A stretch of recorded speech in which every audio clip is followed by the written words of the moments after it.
ಜಯತಿ ಹರಿರಚಿಂತ್ಯಃ ಸರ್ವದೇವೈಕವಂದ್ಯಃ ಪರಮಗುರುರಭೀಷ್ಟವಾಪ್ತಿದಃ ಸಜ್ಜನಾನಾಂ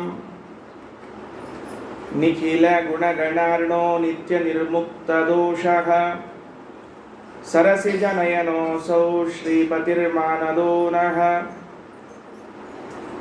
ಅಶೇಷವಾಗ್ಜಾಡ್ಯಮಲಾಪಹಂತ್ರಿ ನವಂ ನವಂ ಸ್ಪಷ್ಟಸುವಾಕ್ಪ್ರದಾಯಿನಿ ಮಮೇಘ ಜಿಹ್ವಾಗ್ರಸುರಂಗನರ್ತಕಿ ಭವಪ್ರಸನ್ನಾ ವದನೆ ಚ ಮೇ ಶ್ರೀಃ ವ್ಯಾಪ್ತಿರ್ಯಸ್ಯ ನಿಜೇ ನಿಜೇನ ಮಘಸಾ ಪಕ್ಷೇ ಸಪಕ್ಷೇ ಸ್ಥಿತಿಃ ವ್ಯಾವೃತ್ತಿಶ್ಚ ವಿಪಕ್ಷತೋऽಥ ವಿಷಯೇ ಸಕ್ತಿರ್ನ ವೈ ಬಾಧಿತೆ ನೈವಾಸ್ತಿ ಪ್ರತಿಪಕ್ಷಯುಕ್ತಿರತುಲಂ ಶುದ್ಧಂ ಪ್ರಮಾಣಂ ಸಮೇ ಭೂಯಾತ್ ತತ್ವವಿನಿರ್ಣಯಾಯ ಭಗವಾನ್ ಆನಂದತೀರ್ಥೋ ಮುನಿಃ ವಾಣಿತೆ ಕರವಾಣ್ಯಂಬ ಚರಣೋ ಹೃದಿ ಸರ್ವದಾ ಮದ್ವಾಕ್ಯಸರಣಿರ್ಭೂಯಾತ್ ಶ್ರೀಮದಾಚಾರ್ಯ ಭಾವಗ ನಮೋऽस्तु ತಾತ್ವಿಕಾ ದೇವಾಃ ವಿಷ್ಣುಭಕ್ತಿಪರಾಯಣಾಃ ಧರ್ಮಮಾರ್ಗೇ ಪ್ರೇರಯಂತು ಭವಂತಃ ಸರ್ವ ಏವ ಹಿ ಯಸ್ಯ ವಾಕ್ ಕಾಮಧೇನುರ್ನಘ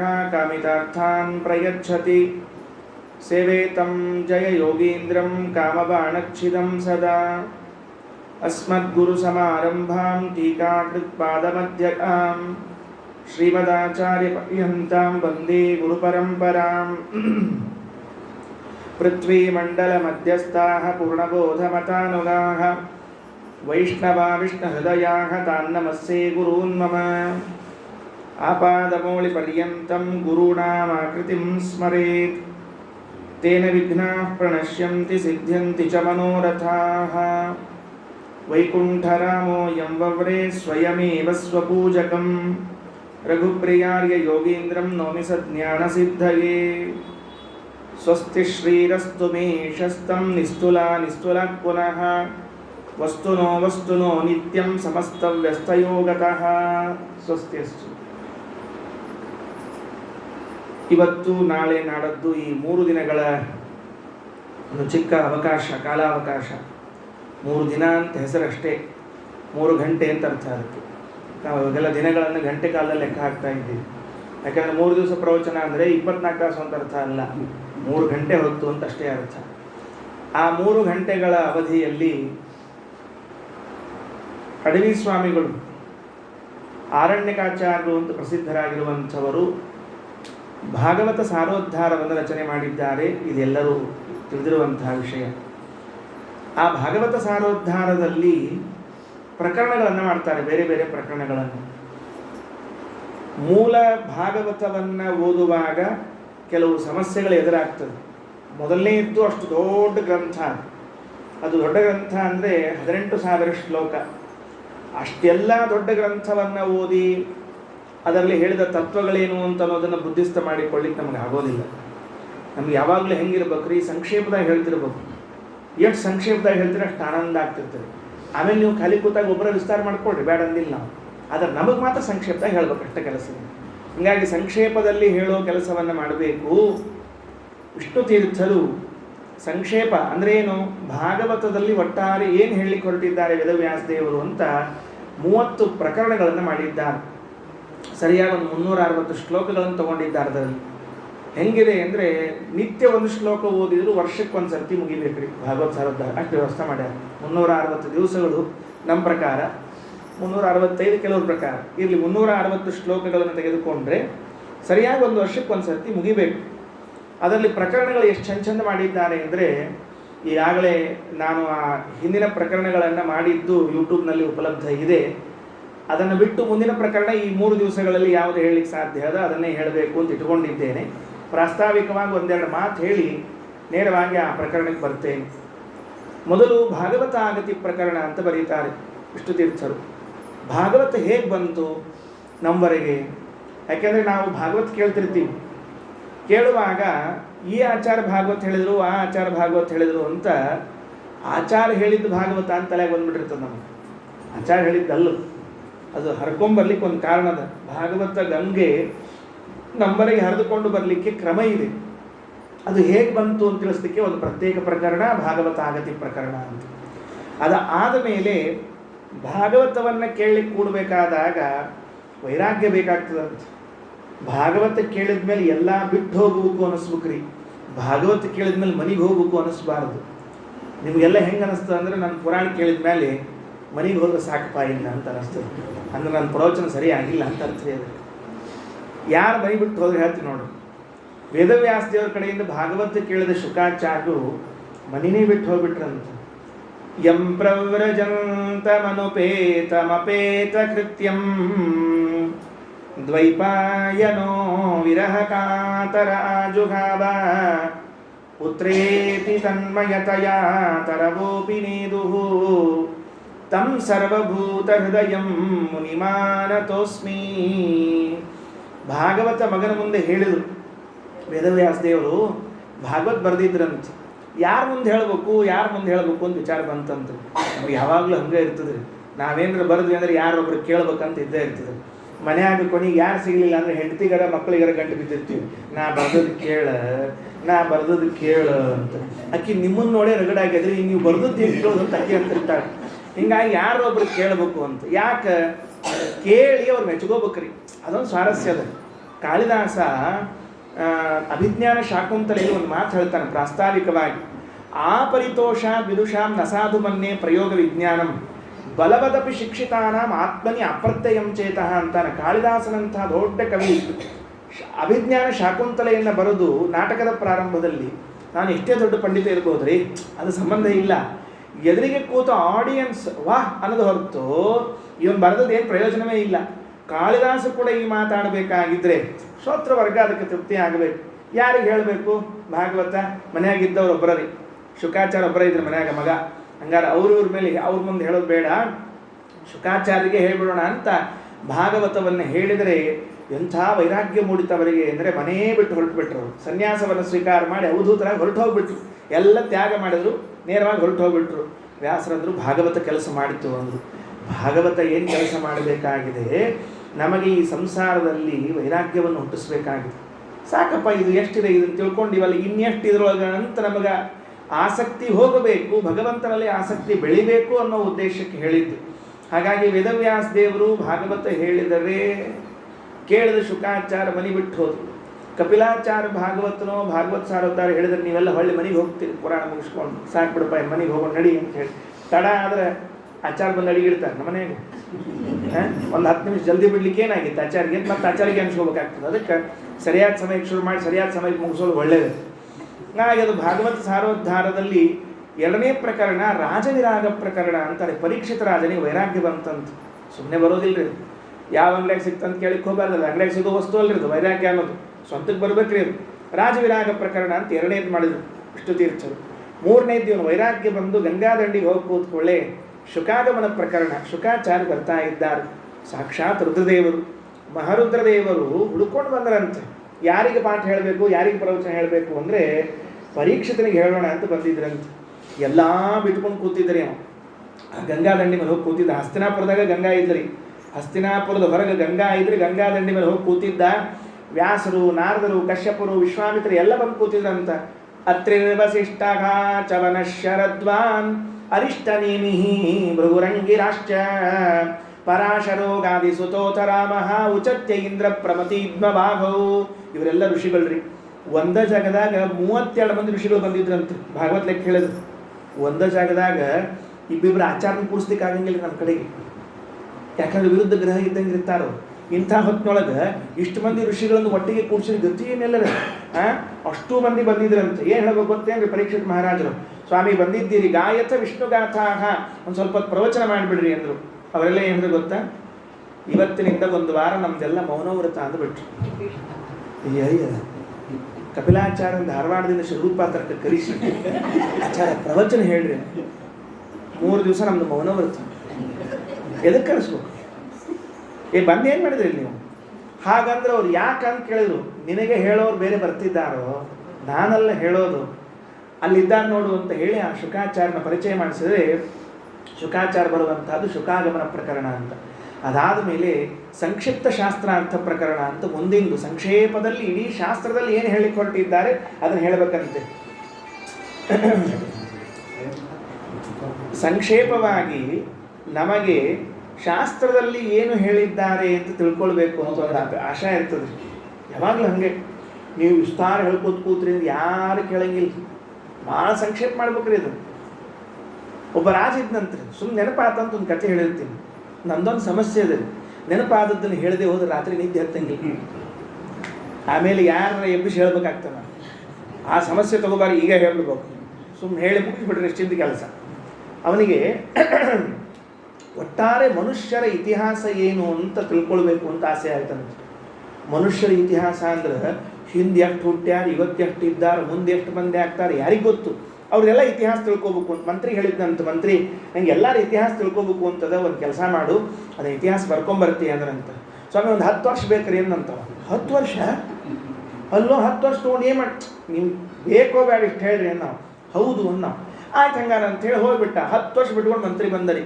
ರಾಜ ಕೇಳಿದಂತ ಎಲ್ಲದಪ್ಪ ಇತಿಹಾಸ ಅಂತ ಹೇಳಂತ. ಹೊರಗೆ ನೋಡ್ರಿ ಸ್ವಲ್ಪ ಅಂದಂತ. 500 ಆನೆ ಮೇಲೆ ಬರ್ಸ್ಕೊಂಡು ಬಂದು ನಿಲ್ಸಿದ್ನಂತ್ರಿ ಅವ ಅಂದ, ಇಷ್ಟು ಇತಿಹಾಸ ಓದೋದ್ರೊಳಗೆ ನಾನಾ ಇತಿಹಾಸ ಆಗಿಬಿಡ್ತೀನಿ ಅಂದ. ಇಷ್ಟು ಇತಿಹಾಸ ಓದೋದ್ರೊಳಗೆ ನಾನಾ ಇತಿಹಾಸ ಆಗಿಬಿಡ್ತೀನಿ, ಬೇಡ ಇದಕ್ಕೆ ಸಂಕ್ಷೇಪ ಮಾಡ್ಕೊಂಬ ಅಂದ್ರು. ಸರಿ ಒಂದು 5 ವರ್ಷ ಕೊಡ್ರಿ ಅಂದ. 5 ವರ್ಷ ಬಿಟ್ಕೊಂಡು ಬಂದ್ರಿ. 5 ವರ್ಷ ಬಿಟ್ಕೊಂಡು ಬಂದ್ರೆ ಅವಾಗ 10 ವರ್ಷ ಇತ್ತು, ಈಗ 5 ವರ್ಷ ಆಯ್ತು. ಅವಾಗ ಒಂದು 500 ಆನೆ ಇದ್ದು, ಈಗ ಒಂದು 250 ಒಂಟೆ ಆದವ್ರಿ. 250 ಒಂಟಿ ಮೇಲೆ ತೊಗೊಂಬಂದ್ರಿ. ಅವ ತೊಗೊಂಬಂದ, ಇದನ್ನು ಓದು ಅಂದ. ಅವ ಅಂದ, ಇದಕ್ಕೂ ಸಂಕ್ಷೇಪ ಬೇಕು ಅಂದ. ನಾಳೆ ಬೆಳಗ್ಗೆ ಕೊಡ್ತೀನಿ ರೀ ಅಂದ. ಹಾಂ ಅಂದ್ರು. ಅಲ್ಲೋ 15 ವರ್ಷ ಹಿಡಿದ, ಈಗ ಈ ಸಂಕ್ಷೇಪನ ನಾಳೆ ಬೆಳಗ್ಗೆ ಕೊಡ್ತೀನಿ, ನಾಳೆ ಕೊಡ್ತೀನಿ ರೀ ಅಂದವ. ನಾಳೆ ಬೆಳಿಗ್ಗೆ ಮಂತ್ರಿ ಬಂದ್ರಿ. ರಾಜಗೂ ಕುತೂಹಲ ರೀ, ರಾತ್ರಿ ನಿದ್ದೆ ಅಂತಿಲ್ರಿ ಅವ್ನು. ಏನು ಮಾಡ್ತಾನೆ ಬೆಳಿಗ್ಗೆ ಇಳಿದಾಗ, ಏನು ಮಾಡ್ತಾನೆ ಬೆಳಿಗ್ಗೆ ಇಳಿದಾಗ ನೋಡ್ಕೊಂಡು ಕೂತಿದ್ರು. ಬಂದರು ಬೆಳಿಗ್ಗೆ ಆದರೂ ಒಂದು ಸ್ಟ್ರೀಟ್ ಇತ್ತು ದೊಡ್ಡ, ಅವು ಸುರುಳಿ ಸುತ್ತೋದಿರ್ತಾವೆ ರಾಜರ ಕಡೆ ನೋಡಿದ್ರೆ TV ಸಿನಿಮಾದಾಗ ತೋರಿಸ್ತಿರ್ತಾರೆ. ಅದು ತೋರಿಸಿದ್ರು. ಅವ್ನು ತೆಗೆದ. ಏನು ಬರ್ದಿದ್ರು ಗೊತ್ತೇನ್ರಿ? ಇಡೀ ಮಾನವ ಜನಾಂಗದ ಇತಿಹಾಸ ಸಂಕ್ಷೇಪದೊಳಗೆ, ಅತ್ಯಂತ ಸಂಕ್ಷೇಪದೊಳಗೆ ಎಲ್ಲ ಮನುಷ್ಯರು ಹುಟ್ಟಿದರು, ಎಲ್ಲ ಮನುಷ್ಯರು ಬದುಕಿದ್ರು, ಎಲ್ಲ ಮನುಷ್ಯರು ಸತ್ರು. ಮುಗದೆ ಹೋದ ಇತಿಹಾಸ. ಇದಕ್ಕಿಂತ ಇತಿಹಾಸ ಏನಿರ್ತದೆ ನೀವು ನಮಗೆ? ಸಂಕ್ಷೇಪ ಮಾಡಿದ್ರು. ಎಷ್ಟು ವರ್ಷದ? 15 ವರ್ಷದ ಸಂಕ್ಷೇಪ ಆಗಿದೆ. ಅದಕ್ಕೆ ಸಂಕ್ಷಿಪ್ತ ಶಾಸ್ತ್ರಾರ್ಥ ಪ್ರಕರಣ. ಶಾಸ್ತ್ರದೊಳಗೆ ಹೇಳಿದ್ರೆ ಎಲ್ಲ ಸಂಕ್ಷೇಪದೊಳಗೆ ಹೇಳಬೇಕು ಅಂದರೆ, ಶಾಸ್ತ್ರೇಶ್ವಯಾನೀವ ಸುನಿಶ್ಚಿತೋ ದೃಢಾಂ ಕ್ಷೇಮಸ್ಯ ಸಮ್ಯಕ್ ವಿಮರ್ಶೇಷು ಹೇತು ಅಸಂಗ ಆತ್ಮ ವ್ಯತಿರಿಕ್ತ ವಸ್ತುನಿ ದೃಢಾರತಿರ್ ಬ್ರಹ್ಮಣಿ ನಿರ್ಗುಣೇ ಚಯ. ಎರಡೇ ಮಾತು ಶಾಸ್ತ್ರದಲ್ಲಿ ಹೇಳಿತ್ತು. ಎಲ್ಲ ಕಥೆಗಳನ್ನು ಕೇಳಿದ್ಮೇಲೆ 2 ನಿರ್ಧಾರ ಬರಬೇಕು. ಏನು ಅಂದರೆ, ಅಸಂಗ ಆತ್ಮವು ವ್ಯತಿರಿಕ್ತ ವಸ್ತುನಿ, ಪರಮಾತ್ಮನನ್ನು ಬಿಟ್ಟರೆ ಇನ್ನುಳಿದ ಎಲ್ಲ ವಸ್ತುಗಳಲ್ಲೂ ನಿಮಗೆ ವೈರಾಗ್ಯ ಬರಲಿ, ವಿರಕ್ತಿ ಬರಲಿ. ಇದು ಒಂದೇ ಸಾಲ್ರಿ. ಎಲ್ಲರ ಕಥೆ ಕೇಳಿರಿ ನೀವು. ಯಾವ ರಾಜನ ಕಥೆ ಕೇಳಿದ್ರು ಕೊನೆಗೆ ಹೋಗಿ ನಿಲ್ಲೋದೇನಂದ್ರೆ ರಾಜ ಎಲ್ಲ ಬಿಟ್ಟು ಹೊಂಟ ಅಷ್ಟ. ಹೌದಿಲ್ಲ? ಮತ್ತೆ ಅಂದ್ರೆ ವೈರಾಗ್ಯ ಅಂತ ಅರ್ಥ. ಶಾಸ್ತ್ರೇಷು ಇಯಾನೇವ ಸುನಿಶ್ಚಿತ ನೃಣಾಂ. ಏನಂತ? ಕ್ಷೇಮಸ್ಯ ಸಮ್ಯಕ್ ವಿಮರ್ಶೇಷು ಹೇತು ಅಸಂಗ ಆತ್ಮ ವ್ಯತಿರಿಕ್ತ ವಸ್ತುನಿ. 2ನೇ ಪಾಯಿಂಟ್ ಯಾವುದು? ದೃಢಾರತಿ ಬ್ರಹ್ಮಣಿ, ಪರಮಾತ್ಮನಲ್ಲಿ ದೃಢವಾದ ಭಕ್ತಿ. ಸಂಸಾರದಲ್ಲಿ ವಿರಕ್ತಿ, ಪರಮಾತ್ಮನಲ್ಲಿ ಭಕ್ತಿ. ಇವೆರಡನ್ನೇ ಹೇಳಲಿಕ್ಕೆ ಎಷ್ಟು ಬೇಕೋ ಅಷ್ಟು ಬೆಳೆಸ್ಕೊಂಡಿದ್ದಾರೆ ಶಾಸ್ತ್ರದಲ್ಲಿ ಅಂತ 2 ಮಾತುಗಳನ್ನು ತಿಳಿಸಿಕೊಡ್ತಾರೆ ಸಂಕ್ಷಿಪ್ತ ಶಾಸ್ತ್ರಾರ್ಥ ಪ್ರಕರಣ. ಅದಾದ ಮೇಲೆ ವೈರಾಗ್ಯ ಪ್ರಕರಣ ಅಂತ 5ನೇ ಪ್ರಕರಣ. ಈ 5 ಪ್ರಕರಣಗಳು ನಾನು ಬೇರೆ ಪ್ರಸಂಗದಲ್ಲಿ ಉಪನ್ಯಾಸ ಮಾಡಿದ್ದು ಉಂಟು ಯೂಟ್ಯೂಬ್ನಲ್ಲಿ. ಅದಕ್ಕೆ ಮುಂದಿನ ಪ್ರಕರಣವನ್ನು ಮಾಡಿದರೆ ನನಗೂ ಅನುಕೂಲ, ಕೇಳುಗರಿಗೂ ಎಲ್ಲರಿಗೂ ಅನುಕೂಲ ಆಗ್ತದೆ ಅಂತ ಮಹತ್ ಸಮಾಗಮ ಪ್ರಕರಣ ಅಂತ ಮುಂದಿನ ಪ್ರಕರಣ. ಬಹಳ ಚೆನ್ನಾಗಿದೆ. ವಿಷ್ಣು ತೀರ್ಥರು ನಮ್ಮ ಜೀವನದಲ್ಲಿ ಒಂದಿಲ್ಲ ಒಬ್ಬರು ಮಹಾಂತರ ಸಮಾಗಮ ಆಗಬೇಕು, ಜ್ಞಾನಿಗಳ ಸಮಾಗಮ ಆಗಬೇಕು. ಸತ್ಸಂಗ ಅನ್ನೋದಿರ್ತದೆ ನೋಡ್ರಿ, ಅದು ಆಗದ ಹೊರತು ನಮಗೆ ಉದ್ಧಾರದ ಹಾದಿ ಇಲ್ಲ. ಅದನ್ನು ಹೇಳಲಿಕ್ಕೆ ಒಂದು ಪ್ರತ್ಯೇಕ ಪ್ರಕರಣ ಮಹತ್ ಸಮಾಗಮ ಪ್ರಕರಣ. ಯಾರು ಮಹಾತ್ಮರು, ಯಾರು ಜ್ಞಾನಿಗಳು, ಅವರಿಗೂ ನಿಮಗೂ ಸಮಾಗಮವಾಗಲಿ, ಒಡನಾಟ ಆಗಲಿ ಅಂತ ಕೇಳ್ತಾರೆ. ಯಾಕೆ? ಅವರ ಸಮಾಗಮ, ಅವರ ಒಡನಾಟ ಆಗದ ಹೊರತು ನಮಗೆ ಉದ್ಧಾರದ ಬಾಗಿಲು ಹಾದಿ ತೆಗೆಯೋದೇ ಇಲ್ಲ. ಒಂದು ಇಲ್ಲೇ ವಿಷ್ಣು ತೀರ್ಥರು ಕೊಟ್ಟದ್ದು ಕೊನೆಯ ಶ್ಲೋಕದ, ನಾನು ನನ್ನ ಅನುಕೂಲಕ್ಕೆ ತಕ್ಕಂಗೆ ಮೊದಲೇ ಶ್ಲೋಕ ಹೇಳ್ತಿದ್ದೀನಿ ಅಷ್ಟೇ. ಏನಾಯ್ತು? ಪ್ರಹ್ಲಾದರಾಜರು ಹಿರಣ್ಯಕಶಿಪುನ ಮುಂದೆ ನಿಂತಿದ್ದರು. ಅವ್ನು ಹಿರಣ್ಯಕಶಿಪುಗೆ ಏನಾಗಿತ್ತು ರೀ, ನಮ್ಮ ಹುಡುಗ ಶಾಲೆಗೆ ಹೋಗ್ಯದ, ಚಲೋ ಕಲ್ತದಂತ ಹಿಂಗೆಲ್ಲ ತಿಳ್ಕೊಂಡಿದ್ದ. ಅವ ಭ್ರಾಂತಿ ಇರ್ತಾರೆ ಬಿಡ್ರಿ, ಏನು ಮಾಡ್ಲಿಕ್ಕೆ ಬರೋದಿಲ್ಲ. ಆ ಹುಡುಗ ಬಂದ್ರಿ, 2 ಸರ್ತಿ ಪ್ರಶ್ನೆ ಕೇಳಿದಾಗಲೂ 2 ಸರ್ತಿ ಏನು ಉತ್ತರ ಕೊಟ್ಟರು ಅಂದರೆ, ಒಂದು ಸರ್ತಿ ವನಂಗತೋ ಯದ್ ಹರಿಮಾಶ್ರಯೇತ ವನಕ್ಕೆ ಹೋಗ್ಬೇಕು, ಭಗವಂತನ ಆರಾಧನೆ ಮಾಡಬೇಕು. 2ನೇ ಸರ್ತಿ ಶ್ರವಣಂ ಕೀರ್ತನಂ ವಿಷ್ಣು ಸ್ಮರಣಂ ಪಾದ ಸೇವನ 9 ಭಕ್ತಿ ಮಾಡಬೇಕು ಅಂತ ಹೇಳಿಬಿಟ್ರು. ಅವನಿಗೆ ಉರಿದು ಹೋಗ್ಬಿಡ್ತೀರಿ ಮೈಯೆಲ್ಲ. ಯಾವ ಹರಿಯ ಹೆಸರನ್ನು ಕೇಳಿದರೆ ಅವನಿಗೆ ಆಗಿ ಬರ್ತಿದ್ದಿಲ್ಲ. ಅಂಥ ಹರಿಭಕ್ತಿಯನ್ನು ಮಾಡಬೇಕು ಅಂತ ಪ್ರಹ್ಲಾದರಾಜರು ಹೇಳಿಬಿಟ್ರೆ ಅಂಥ ಸಿಟ್ಟು ಬರಬೇಡ್ರಿ. ಆ ಚಂಡಾಮರ್ಕರಿಗೆ ಕರೆದ್ರೆ ಗುರುಗಳ್ರಿ ಅವ್ರು, ಚಂಡಾಮರ್ಕರು ಸ್ಕೂಲ್ ಟೀಚರು, ಸಾಲಿ ಮಾಸ್ತರು ಅಂತಿರ್ತಾರೆ ನೋಡ್ರಿ, ಅವ್ರು ಚಂಡಾಮರ್ಕು ಅಂತ ಹೆಸರು ಇರ್ತಿತ್ತು ಹಿಂದಕ್ಕೆ, ಈಗಿಲ್ಲ. ಮತ್ತು ಅವು ನಮ್ಮ ಅಜ್ಜಿ ಒಂದು ಹೇಳ್ತಿದ್ರಿ, ನಂಗೇನು ನೆನಪದ, ಅವು ಬ್ರಿಟಿಷರು ಸಾಲಿ ಬಂದಿದ್ರು ಹಿಂದಕ್ಕೆಲ್ಲ. ಅತಿ ಪ್ರಾರಂಭದೊಳಗೆ ಬ್ರಿಟಿಷರೇ ಸಾಲಿ ಕರ್ಕೊಂಡ್ಬಂದಿದ್ದು ಇಲ್ಲಿ. ಆ ಸಾಲಿ ಬಂದು ಹೊತ್ತವಾಗ ಗುರುಗಳು ಏನು ಕಲಿಸ್ತಿದ್ರು ಅಂದ್ರೆ ಒಟ್ಟು ಧರ್ಮ ಅರ್ಥ ಇವು ಏನಿಲ್ಲ ಇರ್ರಿ, ಒಟ್ಟು ಉಣ್ಣೋದು ತಿನ್ನೋದು ಗಳಿಸೋದು ಇಷ್ಟೇ ಕಳಿಸ್ಬೇಕು ರೀ. ಅದಕ್ಕೆ ನಮ್ಮಜ್ಜಿ ಬೈತಿಲ್ಲ, ಇದು ಚಂಡಾಮರ್ಕ ಸಾಲಿ ಏನು ಬೈತಿದ್ರಿ ಅದು ಯಾವಾಗಲೂ. ಯಾಕಂದ್ರೆ ಎಲ್ಲಿ ಯಾವ ಶಾಲ್ಯಾಗ ಮತ್ತು ದೇವರು ಧರ್ಮ ಸ್ವಲ್ಪ ಆಚಾರ ವಿಚಾರ ಇವು ಏಕಾದಶಿ ಇಂಥವೇನು ತಿಳಿಸಿದ್ದಿಲ್ಲ ಅಂದರೆ ಅವೆಲ್ಲ ಮತ್ತು ಚಂಡಾಮರ್ಕ ಶಾಲೆ ಅಂತ ಹೇಳಬೇಕು. ಆ ಚಂಡಾಮರ್ಕ ಶಾಲೆಗೆ ಹೋಗಿ ಬಂದರು. ಅವರಂದರು, ಅಲ್ಲೂ ಅವರು ಹಿರಣ್ಯಕಶಿಪುಕ್ಕೆ, ಅಲ್ರಿ ಆಚಾರ ಸಂಬಳ ನಾ ಕೊಡ್ತೀನಿ, ಸಿಲೆಬಸ್ಸು ಅವನದೇ ಯಾಕೆ ಇಟ್ಕೊಂಡಿರಿ? ಸಿಂಪಲ್ ರೀ ಅದು. ಹರಿಭಕ್ತಿ ನಾರಾಯಣ ಗೋಪಿಚಂದ್ರ ಮುದ್ರಿ ಅಂಗಾರಕ್ಷಿಗೆ ಅಲ್ರಿ ನಾನು ಸಂಬಳ ಕೊಡುವ, ನಂದು ಪಾಠ ಹೇಳಬೇಕು, ಅವ್ರದ್ದು ಹೇಳಬೇಕು ಅಂತ ಕೇಳೋರು. ಅದಕ್ಕೆ ಏನನ್ಬೇಕು ಗೊತ್ತೇನು ಚಂಡಾಮರ್ಕರು, ಈಗ ನಿನ್ನ ಮಗ ಇಲ್ಲಿ ಎದುರಿಗಿದ್ದಾನೆ, ನಿನಗೇನು ಸಮಸ್ಯೆ ಅದೋ ಅವನ್ನ ಕೇಳಂದ್ರು. ನಾವ್ಯಾಕೆ ಇಂಥ ಪಾಠ ಹೇಳ್ಕೊಡ್ತೀವಿ? ನಮ್ಮಪ್ಪನ ಹೇಳ್ಕೊಟ್ಟಿಲ್ಲ ಇಂಥವನ್ನ, ಯಾರಿಗೆ ಅವರ ಅಪ್ಪ ಹೇಳ್ಕೊಟ್ಟಿಲ್ಲ ಅಂಥವ್ರಿಗೆ ನಾವೆಲ್ಲಿ ಹೇಳ್ಕೊಡ್ಲಿಕ್ಕೆ ಬರ್ತದೆ ಕೇಳೋಂಗ ಅಂತ. ಆಗ ಪ್ರಹ್ಲಾದರಾಜರಂದರು, ಅಪ್ಪ ಈ ಜ್ಞಾನದ ಅಲ್ಲ, ಈಗೇನು ನಾನು ಹರಿಭಕ್ತಿ ಮಾಡಬೇಕು ದೇವರು ಭಕ್ತಿ ಅಂತ ಇದ್ದೀನಲ್ಲ, ಇದು ಬರಬೇಕಾದರೆ ಈ ಗುರುಗಳು ಇಂಥವರಿದ್ರೆ ಬರೋದಿಲ್ಲರಿ. ನೈಷಾಮತಿಸ್ತಾವ ದುರುಕ್ರಮಾಂಘ್ರಿಂ ಸ್ಪೃಶತ್ಯನರ್ಥಾಪಗಮೋ ಯದುತ್ಥಗ ಮಹೀಯಸಾಂ ಪಾದರಜೋಭಿಷೇಕಂ ನಿಷ್ಕಿಂಚನಾನಾಂ ನ ವೃಣೀತ ಯಾವತ್. ಎಲ್ಲಿವರೆಗೆ ಮಹಾತ್ಮರ ಪಾದಧೂಳಿ ನಮ್ಮ ತಲೆ ಮೇಲೆ ಬೀಳೋದಿಲ್ವೋ ಅಲ್ಲಿವರೆಗೆ ಈ ಬುದ್ಧಿ ಬರೋದೇ ಇಲ್ಲ. ಪ್ರಹ್ಲಾದರಾಜರು ಅವರ ಅಪ್ಪನಿಗೆ ತಿಳಿಸಿಕೊಟ್ಟ ಮೊಟ್ಟ ಮೊದಲನೇ ಮಾತೇನು ಅಂದರೆ, ಜ್ಞಾನಿಗಳ ಪಾದಧೂಳಿ ನಮ್ಮ ತಲೆ ಮೇಲೆ ಬೀಳಬೇಕು. ಆ ಪಾದಧೂಳಿ ಬಿದ್ದಿದ್ರೆ ಮಾತ್ರ ಏನೊಂದು ಸ್ವಲ್ಪ ಉದ್ಧಾರ ಆಗ್ಲಿಕ್ಕೆ ಅವಕಾಶ ಅದ. ಮಹೀಯಸಾಂ ಪಾದರಜೋಭಿಷೇಕಂ, ಬರೇ ಸುಮ್ಮನೆ ಹಿಂಗೆ ಹಚ್ಕೊಳ್ಳೋದಲ್ರಿ, ಅದನ್ನು ಅಭಿಷೇಕ ಮಾಡ್ಕೋಬೇಕು ಅಂತ ಪ್ರಹ್ಲಾದರಾಜರು ಅಂತಾರೆ. ಅವ್ರು ಹಾಗೇ ಇದ್ರು, ಜೀವನದೊಳಗೆ ಹಾಗೇ ಇದ್ರು ಪ್ರಹ್ಲಾದರಾಜರು. ನಾರದರ ಕಡೆಯಿಂದ ಪಾಠ ಕಲ್ತವ್ರಿ. ಅವ್ರು ಗರ್ಭದಲ್ಲಿ ಇದ್ದಾಗಲೇ ಅವರಿಗೆ ಸ್ಕೂಲ್ ಹೋಗಿ ಶುರುವಾಗಿಬಿಟ್ಟಿತ್ತು ಪಾಠ ಎಲ್ಲ ಅವರಿಗೆ. ಮಹೀಯಸಾಂ ಪಾದರಜೋಭಿಷೇಕಂ ನಿಷ್ಕಿಂಚನಾನಾಂ ನ ವೃಣೀತ ಯಾವತ್. ಹಾಗಾಗಿ ಮಹತ್ ಸಮಾಗಮ ಆದರೆ ಮಾತ್ರ ಈ ಸಂಸಾರದ ಅನರ್ಥ ನಿವೃತ್ತಿ ಆಗ್ತದೆ, ಇಲ್ಲದೇ ಇದ್ರೆ ಇಲ್ಲ ಅಂತ ಪ್ರಹ್ಲಾದರಾಜರೇನು ಸಪ್ತಮ ಸ್ಕಂದಲ್ಲಿ ತಿಳಿಸಿದ್ರು. ಅಡವಿಯಾಚಾರ್ಯರು ಅದನ್ನು ಇದೇ ಮಹತ್ ಸಮಾಗಮ ಪ್ರಕರಣದ ಕೊನೆ ಶ್ಲೋಕವನ್ನಾಗಿ ಹೇಳ್ತಾ ಇದ್ದಾರೆ. ದೊಡ್ಡವ್ರು ಬೇಕ್ರಿ, ಜ್ಞಾನಿಗಳು ಬೇಕು, ಅವ್ರ ಪಾದಧೂಳಿ ಬೇಕು. ಶ್ರೀಮದಾಚಾರ್ಯರು ಕೃಷ್ಣಾಮೃತ ಮಹಾಣವ ಅಂತ ಒಂದು ಗ್ರಂಥ ಬರೆದಿದ್ದಾರೆ. ಪ್ರಾಯಶಃ ಎಲ್ಲರಿಗೂ ಕಲ್ಪನೆ ಇದೆ, ಕೃಷ್ಣಾಮೃತ ಮಹಾಣವ ಅಂತ ಒಂದು ಗ್ರಂಥ.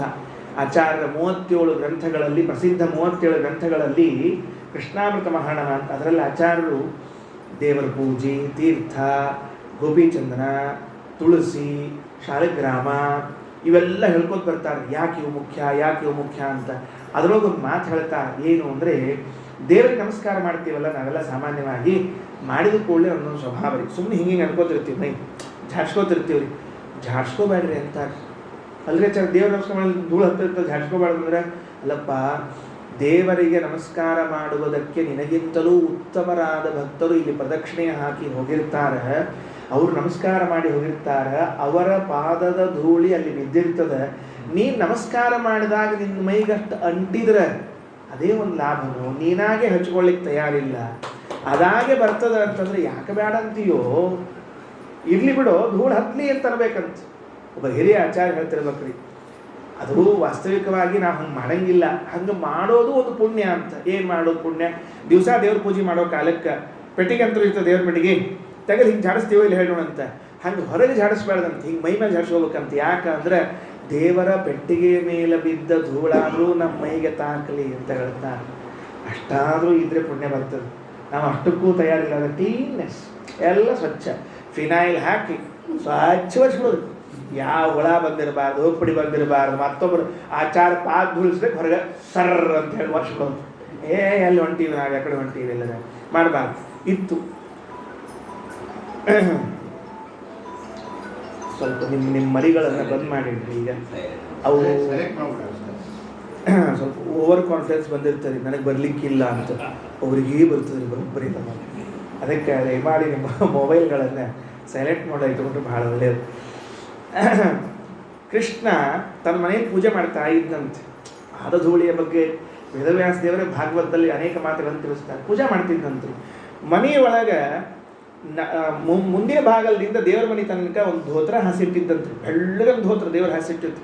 ಕೇಳ್ತಾರೆ ಅವ್ನಾಗ ಏನು ಬೆಳ್ಳಗನ್ ಧೋತ್ರ ಕೊರತೆ ಏನು ಆಚಾರ ಮ್ಯಾಗಿದ್ದಂಗೆಲ್ಲ ಕರಿದು ಹೋತಿರ್ತಾವೆ. ಅವ್ನಾಗ ಏನ್ರಿ ಏನಿಲ್ಲ, ಎಲ್ಲ ಬೆಳ್ಳಗನ್ ಧೋತ್ರ ಪೂರ್ಣ ಹಾಸಿಟ್ಟಿದ್ರು. ನಾರದರು ಬಂದ್ರಂತ, ಬಡ ಬಂದ್ರಂತ. ಅದ್ರ ಮೇಲೆ ಬಂದ್ಮೇಲೆ ದೇವ್ರ ಪೂಜೆ ಮಾಡ್ಕೋತ ಕೂತಿದ್ದಂತ. ದೇವ್ರ ಪೂಜೆ ಮಾಡ್ಕೋತ ಕೂತಾಗ ನಾರದ್ರು ಅಂದರು, ನಾವೆಲ್ಲ ನಿನ್ನ ಪೂಜೆ ಮಾಡ್ತೀವಿ, ನೀ ಯಾರು ಪೂಜೆ ಮಾಡ್ತೀವೋ ಮಹಾರಾಯ ಅಂದ್ರಂತ. ನಾವೆಲ್ಲ ನಿನ್ನ ಪೂಜೆ, ನೀ ಯಾರು ಪೂಜೆ ಮಾಡ್ತೀವಿ? ನಮ್ಮ ದೇವ್ರ ಪಟ್ಟಿ ಅಂತ ತೋರ್ಸಂಗಿಲ್ರಿ ಆಚಾರ ಅಂತ ಮುಚ್ಚಿಟ್ಬಿಟ್ಟ. ನಾರದ್ರು ಈ ಮುಚ್ಚೋದು ಯಾಕಪ್ಪ ಇದು?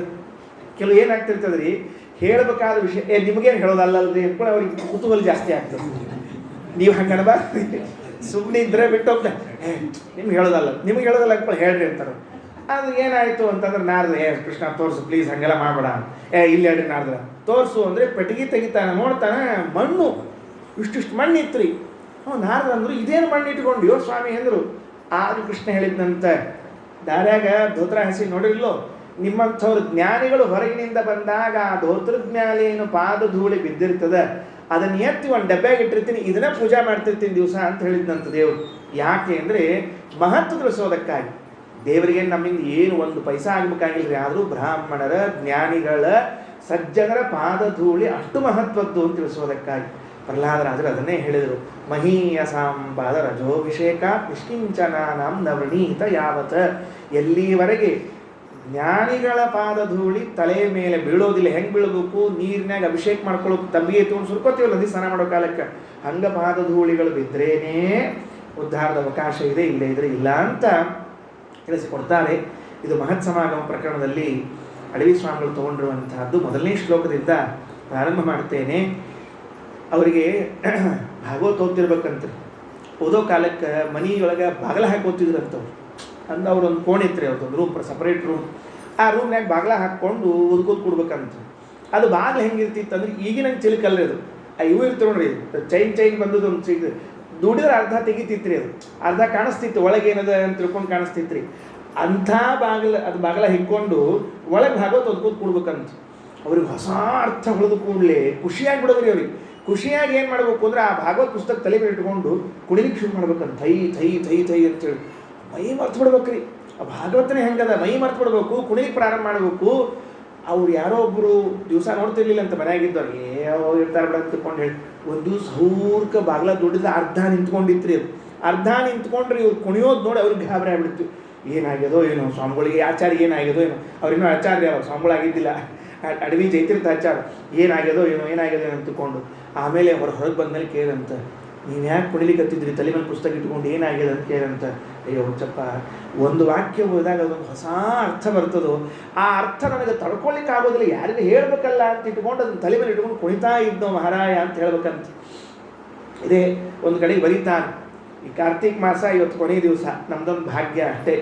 ಏನೋ ವಿಷ್ಣು ತೀರ್ಥರಿಗೂ ಕಾರ್ತಿಕ್ ಮಾಸಕ್ಕೂ ಸಂಬಂಧ ಇದ್ದಂತೆ. ಏನು ಸಂಬಂಧ?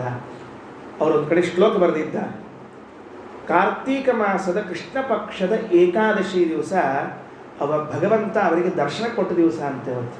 ಇನ್ನು ಯಾವತ್ತೂ ಬರೆದಿಲ್ಲ. ಭಾರಿ ಆಶ್ಚರ್ಯ ಅಂದರೆ, ಇದೇ ಕಾರ್ತೀಕ ಮಾಸದ 5 ದಿವಸ ಹಿಂದೆ ನಾವು ವಿಷ್ಣು ತೀರ್ಥರ ಚರಿತ್ರೆಯನ್ನು ಕೇಳೋದಾದರೆ, ಭಾಗವತ ಓದ್ತಾ ಕೂತಿರುವಾಗ ಇದ್ದಕ್ಕಿದ್ದಂತೆ ದೇವರು ದರ್ಶನ ಕೊಟ್ಟನಂತೆ. ಭಾಗವತ ಓದ್ತಾ ಇರೋ ಕಾಲದಲ್ಲಿ ಅವತ್ತು ತಿಥಿ ಬೇರೆ ಬರೆದಿಟ್ಟಾರೆ, ನನಗೆ ದೇವರು ಎಂದು ದರ್ಶನ ಕೊಟ್ಟ, ಕಾರ್ತೀಕ ಕೃಷ್ಣ ಪಕ್ಷ ಏಕಾದಶಿ ದಿವಸ ದರ್ಶನ ಕೊಟ್ಟ ಅಂತ ಬರೆದಿಟ್ಟಿದ್ದಾರೆ.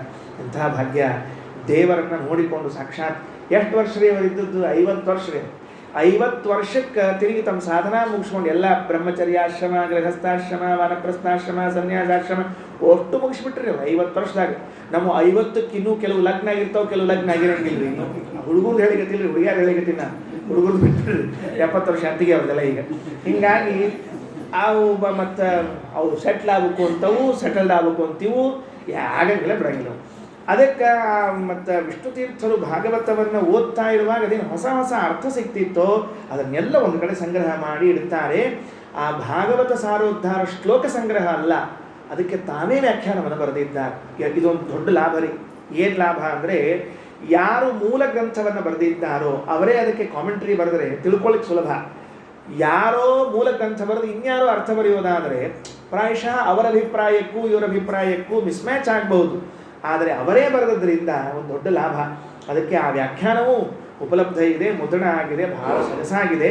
ಆ ಮಾತನ್ನು ಹೇಳ್ತಾರೆ. ಅದರಲ್ಲಿ ಈ ಮಹತ್ ಸಮಾಗಮ ಪ್ರಕರಣ ಪ್ರಾರಂಭ ಮಾಡಲಿಕ್ಕೆ ಒಂದು ಮಾತು, ವೈರಾಗ್ಯ ಅಷ್ಟೇ ಇದ್ರೆ ಸಾಲೋದಿಲ್ಲ. ಈಗ ವಿಷಯಕ್ಕೆ ಪ್ರವೇಶ ಮಾಡ್ತಾ ಇದ್ದೀನಿ. ಕೇವಲ ವೈರಾಗ್ಯ ಇದ್ರೆ ಸಾಲೋದಿಲ್ಲ. ನನಗೆ ವೈರಾಗ್ಯ ಬಂದ್ಬಿಟ್ಟದ ಮುಗಿದು ಹೋಯ್ತು ಅಂತ.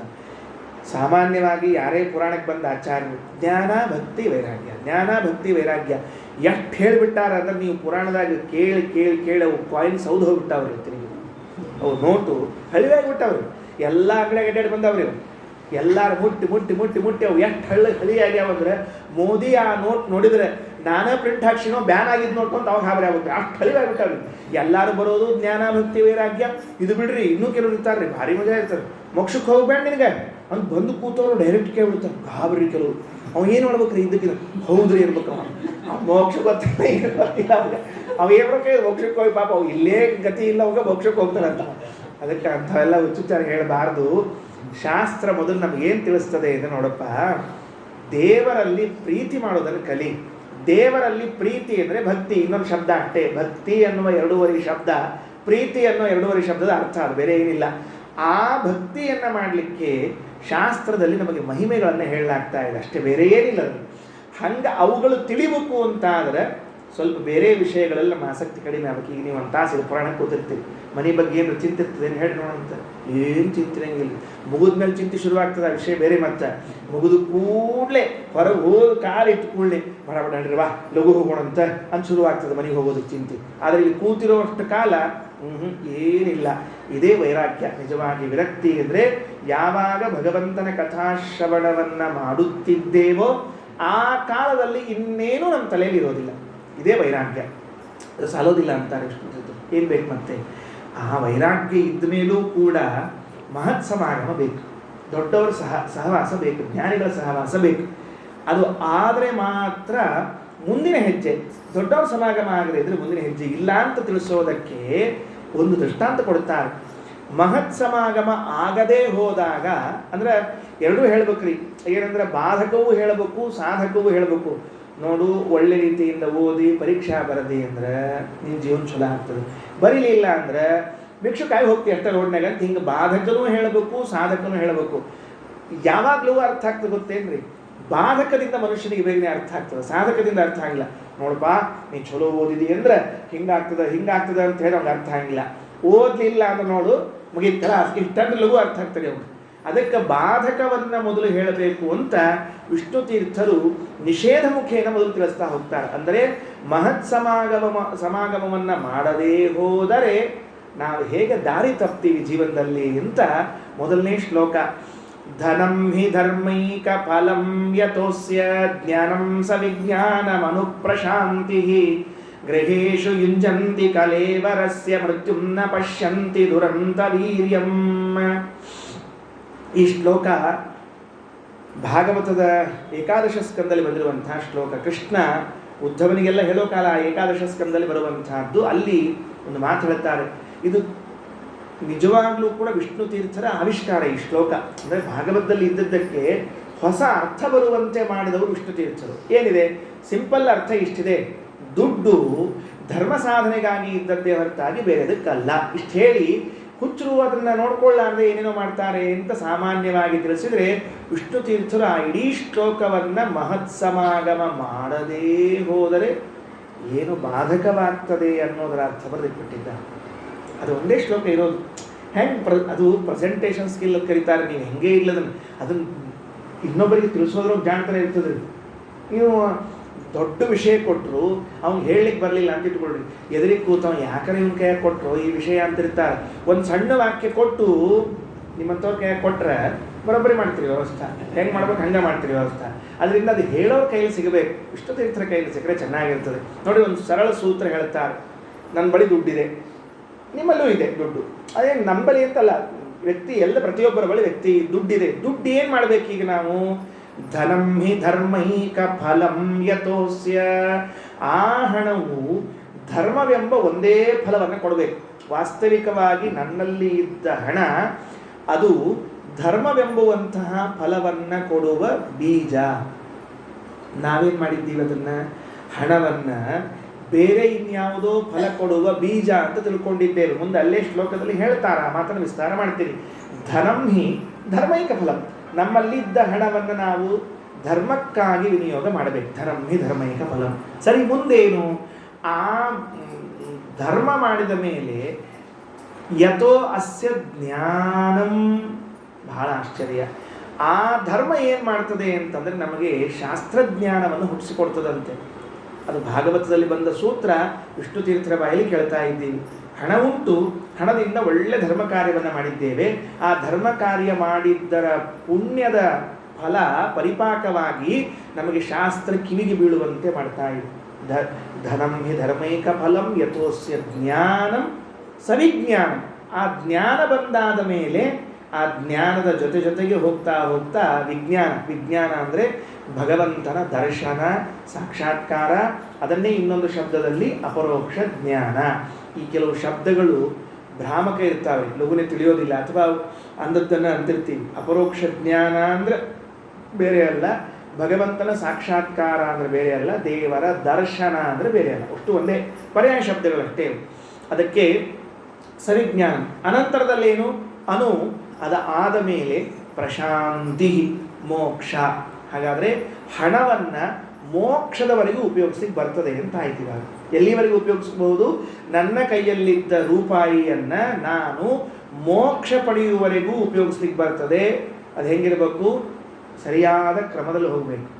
ಹಣದಿಂದ ಧರ್ಮ ಕಾರ್ಯವನ್ನು ಮಾಡಿಕೊಳ್ಳ್ರಿ, ಧರ್ಮ ಕಾರ್ಯದಿಂದ ಜ್ಞಾನ, ಜ್ಞಾನದಿಂದ ಸಾಕ್ಷಾತ್ಕಾರ, ಸಾಕ್ಷಾತ್ಕಾರದಿಂದ ಮೋಕ್ಷ ಅಂತ ಶ್ಲೋಕದಲ್ಲಿ ಇದ್ದರೆ ವಿಷ್ಣು ತೀರ್ಥರು ಒಂದು ಸಣ್ಣ ಸಾಲ ಸೇರಿಸ್ತಾರೆ. ಏನು ಸಾಲ ಸೇರಿಸ್ತಾರೆ ಗೊತ್ತಾ? ಈ ಮಾತನ್ನು ತಿಳಿಸಿಕೊಡುವ ಒಬ್ಬ ಜ್ಞಾನಿಗಳು ಇರಲಿಲ್ಲ ಅಂತಾದರೆ, ಇದು ಸಾಲು ವಿಷ್ಣು ತೀರ್ಥರದ್ದು. ಇದು ತಿಳಿಸ್ಲಿಕ್ಕೂ ಬರಬೇಕ್ರಿ ಜ್ಞಾನಿಗಳು. ಏನು ಹೇಳಬೇಕು? ಹಾಳು ಮಾಡಬೇಡ, ಹಣವನ್ನು ವ್ಯರ್ಥ ಮಾಡಿಕೊಳ್ಬೇಡ, ಹಣವನ್ನು ಉಪಯೋಗಿಸಿಕೋ ಸರಿಯಾಗಿ. ನೋಡ್ರಿ, ನಾವು ಸಮಯವನ್ನು ಹಾಳು ಮಾಡಬೇಡ ಅಂತ ಹೇಳ್ತಿರ್ತಾರಲ್ಲ, ಟೈಮ್ ವೇಸ್ಟ್ ಮಾಡಬೇಡ. ಓದೋ ಹುಡುಗರಿಗೆ ಹಂಗೆ ಹೇಳ್ತಿರ್ತಾರೆ, ಸಮಯವನ್ನು ವ್ಯರ್ಥ ಮಾಡಬೇಡ, ಓದೋದು ಬರಂಗಿಲ್ಲ ಅಂತ ಹೇಳ್ತಿರ್ತಾರೆ. ಹಣವನ್ನು ವ್ಯರ್ಥ ಮಾಡಬೇಡ ಅಂತ ಹೇಳೋರು ಯಾರಿಲ್ರಿ. ಹಣ ಅದ ಇಲ್ಲೋ, ನಡಿ ಹೋಗೋಣ, ಎಲ್ಲಿ ಹೋಗೋಣ? ಸಿನಿಮಾಕ್ಕೆ ಹೋಗೋಣ ನಡಿ, ನಾಟಕಕ್ಕೆ ಹೋಗೋಣ ನಡಿ. ಈ ಸಿನಿಮಾ ನಾಟಕ ಅಷ್ಟ ಇಲ್ರಿ, ಇನ್ನೂ ಬೇರೆ ಟಕಗಳು ಎಲ್ಲ ಅವೆಲ್ಲ ಅದಕ್ಕೆ ಹೋಗೋಣ ನಡಿ ಅಂತ ಹೇಳೋರು ಭಾಳ ಬಂದಿರ್ತಾರೆ. ಅದಕ್ಕೆ ಅಂಥವ್ರು ಬೇಡ. ಎಂಥವ್ರು ಬೇಕು ಅಂದರೆ ಹಣವನ್ನು ಸರಿಯಾಗಿ ವಿನಿಯೋಗ ಮಾಡಿ ಅದರಿಂದ ಉತ್ತಮ ಪುರುಷಾರ್ಥವಾದ ಮೋಕ್ಷವನ್ನು ಪಡೆಯಂತ ಹೇಳುವ ಒಬ್ಬ ಜ್ಞಾನಿಗಳು ಇಲ್ಲದೆ ಹೋದರೆ ಏನಾಗ್ತದೆ? ಗೃಹೇಶು ಯುಂಜಂತಿ ಕಲೇವರಸ್ಯ ಮೃತ್ಯುನ್ನ ಪಶ್ಯಂತಿ ದುರಂತ ವೀರ್ಯಂ. ಆ ಹಣವನ್ನೆಲ್ಲವನ್ನು ನಾವು ನಮ್ಮ ಕುಟುಂಬ ಪೋಷಣೆಯಲ್ಲಿಯೇ ವಿನಿಯೋಗವನ್ನು ಮಾಡ್ತೇವೆ. ಗೃಹೇಶು ಯುಂಜಂತಿ. ಅಗದಿ ಶಬ್ದ ಏನು ಚಂದದ ಅಂದರೆ ಮನಿ ಕಟ್ಲಿಕ್ಕೆ ಉಪಯೋಗಿಸ್ಕೋತೀವಂತ. ಮನಿ ಕಟ್ಟಲಿಕ್ಕೆ ಅಂದರೆ, ಮನಿ ಅಂದರೆ ಮನೆಯೊಳಗಿನ ಮಕ್ಕಳು ಮಡದಿ ಎಲ್ಲರೂ ಬಂದ್ರಿ. ಸುಮ್ಮ ಇಷ್ಟು ಹೇಳಿರ್ತೀನಿ ಮೊದಲು. ಪಾಪ ಒಂದು ಮೊದಲಿಗೆ ಏನು ಸಾದಾ ಒಂದು ಮನೆ ಕಟ್ಟಿದ್ರಾತು ಅಂತ ಹೊಂಟಿರ್ತಾನೆ. ಆಜು ಬಾಜು ಇದ್ದವ್ರು ಸುಮ್ಮ ಕೊಡ್ಬೇಕಲ್ಲ. ಕಟ್ಟೋದು ಕಟ್ಲಿಕ್ಕೆ ಒಮ್ಮೊಮ್ಮೆ ಕಟ್ಲಿಕ್ಕೆ ಆಗ್ತದೆ. ಮನೆಯನ್ನು ಹಗಲೆಲ್ಲ ಕಟ್ತಾರನ, ಹಗಲ ಗೋಳಿ ಕಟ್ಲಿಕ್ಕೆ ಆಗ್ತದೆ? ಆಗೋದಿಲ್ಲ. ಹೋದಲ್ಲೋ ಚಲೋತ್ನಾಗ ಕಟ್ಟು ಅಂತ ಉಪದೇಶ ರೀ, ಸದುಪದೇಶ. ಅವ್ರನ್ನ ಕೇಳ್ತಾನ್ರಿ, ಹೌದಾ ಚಲೋ ಕಟ್ಟೋದು ಅಂದ್ರೆ ಹೆಂಗೆ? ಚಲೋ ಟೈಲ್ಸ್ ಹಾಕ್ಸಿ, ಗ್ರಾನೈಟ್ ಹಾಕ್ಸಿ, ತೆಳಗಿನ ಫ್ಲೋರ್ ಅಷ್ಟೇ ಯಾಕೆ, ಒಂದು ಅಂತಸ್ತೇರ್ಸ್ ಮ್ಯಾಲೆ ನೋಡು. ಅಕಸ್ಮಾತ್ ನಾಳೆ ನಿಂಗೆ ವಯಸ್ಸಾದ್ಮೇಲೆ ದುಡಿಲಿಕ್ಕೆ ಆಗಲ್ಲ, ಏನು ಮಾಡ್ತೀವಿ? ಅದಕ್ಕೆ ಬಾಡಿಗೆ ಬರ್ಲಿಕ್ಕೆ ಇನ್ನೊಂದು ಅಂತಸ್ತೇರ್ಸ್ ಅಂಥೇಳಿ ಇದ್ದು ಬಿದ್ದು ದುಡ್ಡನ್ನೆಲ್ಲ ಗೃಹೇಶ ಯುಂಜಂತಿ ಮನೆ ಕಟ್ಲಿಕ್ಕೆ ಹಾಕಿಬಿಡ್ತಾರೆ. ಮುಗಿದೋದು.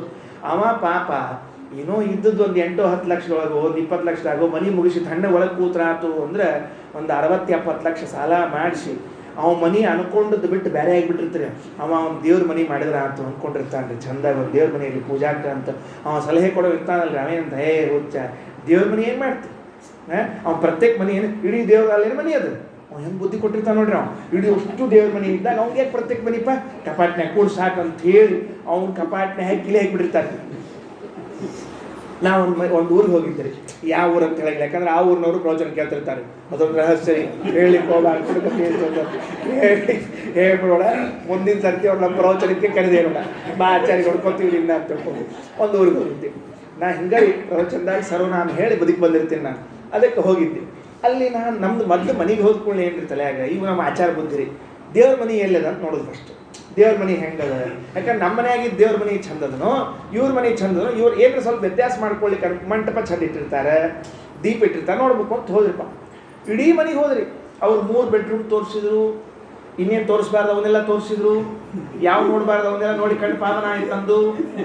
ಆಮೇಲೆ ಹಾಲ್ನಾಗ ಕರ್ಕೊಂಬಂದ್ರು, ಕೂಡಿಸಿದ್ರು. ನಾನಂದೆ ಅಲ್ರಿ ದೇವ್ರ ಮನೆನ ಕಾಣಿಸ್ತಿಲ್ಲಲ್ಲ ಅಂದೆ. ಅವ ಇದ ಉತ್ತರ ಹೇಳಿದ್ರಿ ಯಜಮಾನ, ಆಚಾರ ಇಡೀದು ದೇವ್ರ ಮನೆ ರೀ ಆಚಾರ, ಈಶಾವಾಸ್ಯಮಿದಂ ಸರ್ವಂ ಅನ್ನ ಮತ್ತೆ ಮಂತ್ರ ಬೇರೆ ಹೇಳಿದಕ್ಕೆ ಈಶಾವಾಸ್ಯಮಿದಂ ಸರ್ವಂ. ನಾ ಅಂದೆ ಅಲ್ಲೋ ಅದೆಲ್ಲ ಈಗಲೂ ಮನಿ ದೇವ್ರ ಮನೆ ಎಲ್ಲ ಬಾರಿ ತೋರಿಸ್ತೀನಿ ನಿಮಗೆ. ಮನುಷ್ಯ ಕಪಾಳ ತೆಗೆದ್ರಿ ಹಿಂಗೆ ಆ ಎರಡು ಭಾಗ ನೋಡ್ದು ಎಲ್ಲ ದೇವ್ರ ಪಟ್ಟಿಗೆ ಗಂಟಿ ಒಟ್ಟು ಇಟ್ಬಿಟ್ಟಿದ್ದ. ಅಲ್ಲೋ ಪೂಜೆ ಹೆಂಗೆ ಮಾಡ್ತೀನಿ ಆಚಾರ, ತೆಳಗೆ ಇಳಿಸ್ಕೊತೀರಿ ಪೂಜೆಗೆ. ಪೂಜೆ ಮುಗಿತಿಲ್ರಿ ಮತ್ತೆ ಹೊಳ್ಳಿ ಇಟ್ಟು ಬಾಳ ಅಂದ್ರೆ ಹಿಂಗ್ಯಾಕೆ ಅಂದೆ. ಅಲ್ರಿ ಪೂಜೆಗೆ ದೇವರಿಗೆ ನಮಗೆ ಸಂಬಂಧ ರೀ, ಮುಗಿದ್ಮೇಲೆ ನಮಗೇನು ಸಂಬಂಧ? ಅವನು ಮುಗಿತಲ್ಲ ಚರಣ್. ನಾವು ದೇವ್ರ ಮನೆ ಕಟ್ಲಿಕ್ಕೆ ಆಗ್ಲಿಲ್ಲ ಅವನ ಕಡೆಯಿಂದ. ಇಡೀ ಎಲ್ಲ ಮನೆ ಕಟ್ಟಿಬಿಟ್ಟವ. ಅಂದ್ರೆ ಇನ್ನೊಬ್ಬರ ಮಾತು ಕೇಳಿಕೊಂಡು ಮನೆ ಕಟ್ಟುವಾಗ ಇದ್ದು ಬಿದ್ದ ಹಣವನ್ನೆಲ್ಲ ಅಲ್ಲಿ ವಿನಿಯೋಗಿಸಿ ಕೊನೆಗೆ ದೇವರ ಮನೆಯನ್ನೇ ಕಟ್ಟದೇ ಹೋಗುವಂತಹ ದಡ್ಡರಾಗ್ತೀವಲ್ಲ ನಾವೆಲ್ಲ. ಅದಕ್ಕೆ ಭಾಗವತ ಹೇಳಿತು, ಗೃಹೇಶು ಯುಂಜಂತಿ, ಮನೆ ವಿಷಯದಲ್ಲಿ ಉಪಯೋಗಿಸ್ಕೊಳ್ತೇವೆ ಹಣವನ್ನು. ಬರೇ ಮನೆಯಲ್ಲ, ವಿಷ್ಣುತೀರ್ಥರು ಅಂತಾರೆ ಆ ಮನಿ ಅಂತನ್ನೋ ಶಬ್ದ ಬಾಯಲ್ಲಿ ಹೇಳಿದ್ದು. ಮನೆಯಾಗಿದ್ದವರೊಟ್ಟು ಬಂದ್ರೆ ಅದಕ್ಕೆ ಎಲ್ಲ ಹಣ ಕೂಡಿಸಿಟ್ಟಿರ್ತಾರಂತೆ. ಮಗನ್ನ ಇಂಜಿನಿಯರ್ ಮಾಡಬೇಕು, ಮಗನ್ನ ಡಾಕ್ಟರ್ ಮಾಡಬೇಕು, ಮುಂದೆ ಎಲ್ಲಿ ಆ ಇಂಜಿನಿಯರ್ ಡಾಕ್ಟರ್ ಮಾಡಿದ್ವಿ, ಓಣಿಗೊಬ್ಬರು ಡಾಕ್ಟರ್ ಇದ್ದಾರೆ. ಈಗ ಏನು ಮಾಡ್ಬೇಕು ಅವರು? ಅದಕ್ಕೆ ಅವ್ನು ಭಾರತದಾಗ ಇಡಬಾರ್ದು, ಅವನ್ನ ಎಲ್ಲಿಡ್ಬೇಕು? ಅವನ್ನ ಯಾಕೆ ಹೊರದೇಶಕ್ಕೆ ಒಗಿಬೇಕು ಅವನ್ನ. ಇವ ಇಡೀ ಜೀವನದಾಗ ಗಳಿಸಿದ ಹಣನ ಕೂಡಿಟ್ಟು ಡಾಕ್ಟರ್ ಮಾಡಿ ಇಂಜಿನಿಯರ್ ಮಾಡಿ ಅಮೇರಿಕಕ್ಕೆ ಕಳಿಸ್ಬಿಡ್ತೇನೆ. ನಾ ಬೈತೀನ, ಮತ್ತೆ ಇದನ್ನು ಖಂಡಿತ ಬೈತೀನಿ, ನಿಶ್ಚಿತ ಬೈತೀನಿ ನಾನು. ನೀವು ಯಾರು ಬೇಕಾದ್ರೆ ಬೇಜಾರು ಮಾಡ್ಕೊಳ್ರಿ, ಏನಾರ ಮಾಡ್ಕೊಳ್ರಿ, ನಾಳೆ ಉಪನ್ಯಾಸಕ್ಕೆ ಬರೋದು ಬೇಕಾದ್ರೆ ಕಡಿಮೆ ಆದರೂ ಅಡ್ಡಿಲ್ಲ ನನಗೆ, ಧೈರ್ಯದಿಂದ ಹೇಳ್ತೀನಿ. ನಾವೇನು ತಪ್ಪು ಮಾಡ್ಲಿಕ್ಕತ್ತೀವೋ ನಮ್ಗೆ ಗೊತ್ತಾಗಿದೆ. ಯಾವ ಮಕ್ಕಳು ನಮ್ಮ ಜೊತೆಗಿರ್ಬೇಕು ಅವು ಜೊತೆಗಿರಂಗಿಲ್ಲ ರೀ, ಎಲ್ಲೋ ಹೋಗಿ ಕೂತಿರ್ತಾವೆ. ದುರಂತ ಹೆಂಗಿರ್ತಾವ ಅಂಬುದು ಹೇಳ್ತೀನಿ ಮುಂದಿನ ಸ್ಟೇಜ್ನಾಗ ನಿಮಗೆ. ಅಲ್ಲಿ ಕಳಿಸಿದ್ವಿ ಎಲ್ಲ ಮಾಡ್ಕೊಂಡ್ರೆ ಅವ್ನು ಇಷ್ಟು ಗಳಿಸಿದ್ದವ ಹೇಳ್ತೀನಿ, ಅಷ್ಟು ಹಾಕಿದ. ಕೊನೆಗಿಲ್ಲ ತನ್ನ ಮನೆಗೆ ತಾ ಕೂತಿದ್ದ, ಮಂದಿ ಮುಂದೆ ಹೇಳ್ಕೊತಿದ್ರಿ ಹೆಮ್ಮೆ ಅವ್ರಿಗೆ, ನನ್ನ ಮಗನ ಡಾಕ್ಟರ್ ಮಾಡಿ ಅಮೇರಿಕಾದಾಗ ಕೂಡಿಸ್ಬಿಟ್ಟು ನೋಡ್ರಿ. ಅಲ್ಲ, ಅವ ಡಾಕ್ಟ್ರಾಗಿ ಅಮೇರಿಕಾದಾಗ ಕೂತಾನೆ, ಪೇಷಂಟಾಗಿ ನೀ ಭಾರತದಾಗ ಕೂತಿಯಲ್ಲ. ನೀ ಪೇಷಂಟಾಗಿ ಭಾರತದಾಗ ಕೂತಿಯಲ್ಲ. ಯಾವ ಪೇಷಂಟ್ ಗೊತ್ತೇನ್ರಿ? ಮೆಂಟಲ್ ಪೇಷಂಟಾಗಿ ಮಾನಸಿಕ ರೋಗ ಬಂದ ದೈವೇನಿಲ್ಲ ರೀ. ಯಾಕೆ? ವಯಸ್ಸಾಗಿದೆ, ಮನೆಯಾಗಿರೋ ಗಂಡ ಗುಂಡಿ ಬಿಟ್ಟರೆ ಇನ್ಯಾರು ಇಲ್ಲೇ ಇಲ್ಲ. ಏನಾರ ಆದ್ರೆ ನಾಳೆ ಒಟಕ್ಕಂದ್ರೆ ಮಾಡೋರು ಯಾರು, ಕೇಳೋರು ಯಾರು, ಹೋಗೋರು ಯಾರು? ಯಾವ ವಯಸ್ಸಿನೊಳಗೆ ಮಕ್ಕಳ ಜೊತೆಗೆ ಇರಬೇಕು. ಅವು ಅಲ್ಲಿ ಕೂತಾವೆ, ಅಲ್ಲಿಂದ ಫೋನ್ ದಿವಸ ಫೋನ್ ಮಾಡ್ತಾನೆ ರೀ ನನ್ನ ಮಗ. ವಿಡಿಯೋ ಕಾಲ್ ಮಾಡ್ತಾನೆ. ಏನು ವಿಡಿಯೋ ಕಾಲ್ನಾಗ ಊಟಕ್ಕೆ ಹಾಕ್ಲಿಕ್ಕೆ ಬರ್ತದೆ? ಏನು ವಿಡಿಯೋ ಕಾಲ್ನಾಗ ಕೈಕಾಲು ಹೊತ್ಲಿಕ್ಕೆ ಬರ್ತದೆ? ಏನು ವಿಡಿಯೋ ಕಾಲ್ ಔಷಧ ಕೊಡಿಸ್ಲಿಕ್ಕೆ ಬರ್ತದೆ? ಏನು ಬರ್ತದೆ? ಸತ್ರ ಹೆಣನ್ನ 48 ತಾಸು 60 ತಾಸು ಇಟ್ಟು ಆಮೇಲೆ ಸುಟ್ಟಾರ್ರಿ. ಮಕ್ಳು ಬರ್ಬೇಕಲ್ಲ ಪಾಪ ಮತ್ತೆ ಅಲ್ಲಿಂದ. ಇವು ಇಲ್ಲಿ ಹುಟ್ಟಿ ಇದು ಸಾಧನ ಮಾಡಿಕೊಂಡು ಕೊನೆಗೆ ಇದ್ರ ಗತಿ ಏನಾಯ್ತು ಅಂದ್ರೆ ಹೆಣ ಸುಡ್ಲಿಕ್ಕೆ ಇಲ್ರಿ ಒಬ್ಬರು. ಎದಕ್ಕೆ ಬೇಕಾಗಿತ್ತು ರೀ ಇಂಥದ್ದೆಲ್ಲ? ನಮ್ಮದು ಬೇಕು. ಹಣ ಬೇಡ ಅಂತ ನಾನು ಹೇಳ್ತಿಲ್ಲ, ಅವಶ್ಯವಾಗಿ ಹಣ ಸಂಪಾದನೆ ಮಾಡಬೇಕು. ಎಲ್ಲರೂ ಯಾರ್ಯಾರು ಮನುಷ್ಯರು ಅಂತ ಇದ್ದೀವಿ ಪ್ರತಿಯೊಬ್ಬರು ಹಣ ಸಂಪಾದನೆ ಮಾಡಲೇಬೇಕು. ಆದರೆ ಆ ಹಣ ಸಂಪಾದನೆ ಮಾಡುವುದು ಕೊನೆಗೆ ನನಗೇ ಮುಳುವಾಗೋ ಹಂಗೆ ಆಗಬಾರ್ದಲ್ಲ. ಗೃಹೇಶು ಯುಂಜಂತಿ, ಅದಕ್ಕೆ ಭಾಗವತ ಹೇಳ್ತದೆ, ಗೃಹೇಶು ಯುಂಜಂತಿ ಕಲೇವರಸ್ಯ ಮೃತ್ಯುಂನ ಪಶ್ಯಂತಿ ದುರಂತ ವೀರ್ಯಂ. ಮರಣ ಬರ್ತಾ ಇದೆ ಅಂತ ನೋಡೋದಿಲ್ಲ. ಅದು ಎಂಥದ್ದು ದುರಂತ ವೀರ್ಯ, ತಪ್ಪಿಸ್ಲಿಕ್ಕೆ ಸಾಧ್ಯವೇ ಇಲ್ಲ. ಮರಣವನ್ನು ತಪ್ಪಿಸಿಬಿಡ್ತೀವಿ, ಮಿಸ್. ಅದು ನಮ್ಮ ಮನೆಗೆ ಬರಬೇಕಾದವನ್ನ ಬಜುಕಿನ ಮನೆಗೆ ಕಳಿಸಿಬಿಡ್ತೀರಿ ಅಂತ ಅಲ್ಲಿಗೆ ಬರ್ತದೆ. ಬರುವುದಿಲ್ಲ ಅದು ನಮ್ಮ ಮನೆಗೆ ಬರ್ತದೆ, ಸರಿಯಾಗಿ ಬರ್ತದೆ. ದುರಂತ ವೀರ್ಯಂ. ಯಮದೇವರು ಒಂದು ಸರ್ತಿ ಭೂಮಿಗೆ ಬಂದಿದ್ರಂತೆ. ಯಮದೇವರು ಅಂದ್ರೆ ರಗಡ ಸಲ ಬಂದಿರ್ತಾರೆ ಅವ್ರು, ಯಾರ್ಯಾರನ್ನ ಕರ್ಕೊಂಡು ಹೋಗಿ ಬರ್ತದವ್ರು ಬಂದಿರ್ತಾರೆ. ಅವ್ನು ಭೂಮಿಗೆ ಬಂದಿದ್ರಂತೆ. ಬಂದು ಹೊತ್ತೊಳಗೆ ಪಾಟ್ಲಿಪುತ್ರ ಇವತ್ತು ಪಾಟ್ನಾ, ಇವತ್ತಿನ ಬಿಹಾರದ ಪಾಟ್ನಾನ ಪಾಟ್ಲಿಪುತ್ರ ಅಂತ ಕರೀತಾರೆ. ಆ ಪಾಟ್ಲಿಪುತ್ರಕ್ಕೆ ಬಂದಾಗ ಹೊಂಟಿದ್ರಂತ, ನಡ್ಕೋತ ಹೊಂಟಿದ್ರು. ಅದು ಈ ರಾಜನ ಮನೆ ಮುಂದೊಂದು ಕಮಾನ್ ಇರ್ತದೆ ನೋಡ್ರಿ, ಅಂತ ದೊಡ್ಡ ಕಮಾನೆಲ್ಲ ಮಾಡಿರ್ತಾರೆ ರಾಜನ ಮನೆಯಿಂದ ಗೊತ್ತಾಗಬೇಕು ಅಂತ. ಅಲ್ಲಿ ಹೋಗೋ ಕಾಲಕ್ಕೆ ಒಂದು ಪಾರಿವಾಳ ಕೂತಿತ್ತು. ಆ ಪಾರಿವಾಳ ಕೂತಿತ್ತು, ನೋಡಿದ್ರು, ಹೋಗ್ಬಿಟ್ರಿ ಯಮದೇವರು. ಅದನ್ನ ನೋಡಿ ಹೋದ್ರು. ದೂರದಾಗ ಒಂದು ದೊಡ್ಡ ಹದ್ದು ಕೂತಿತ್ತು. ಅದು ಯಮದೇವರನ್ನ ಪಾರಿವಾಳವನ್ನ ಯಮದೇವ್ರನ್ನ ನೋಡಿದ್ರಿ. ಅದಕ್ಕೆ ಅರ್ಥ ಆತ್ರಿ, ಓಹೋ ಯಮದೇವರು ಪಾರಿವಾಳ ನೋಡ್ಯಾರ ಅಂದ್ರೆ ಹೋಗೋ ಕಾಲಕ್ಕೆ ಹಿಡ್ಕೊಂಡು ಹೋಗ್ತಾರೆ ಇದನ್ನ ಅಂತ ಒಂದು ಅನ್ಕೊಂಡ್ರಿ.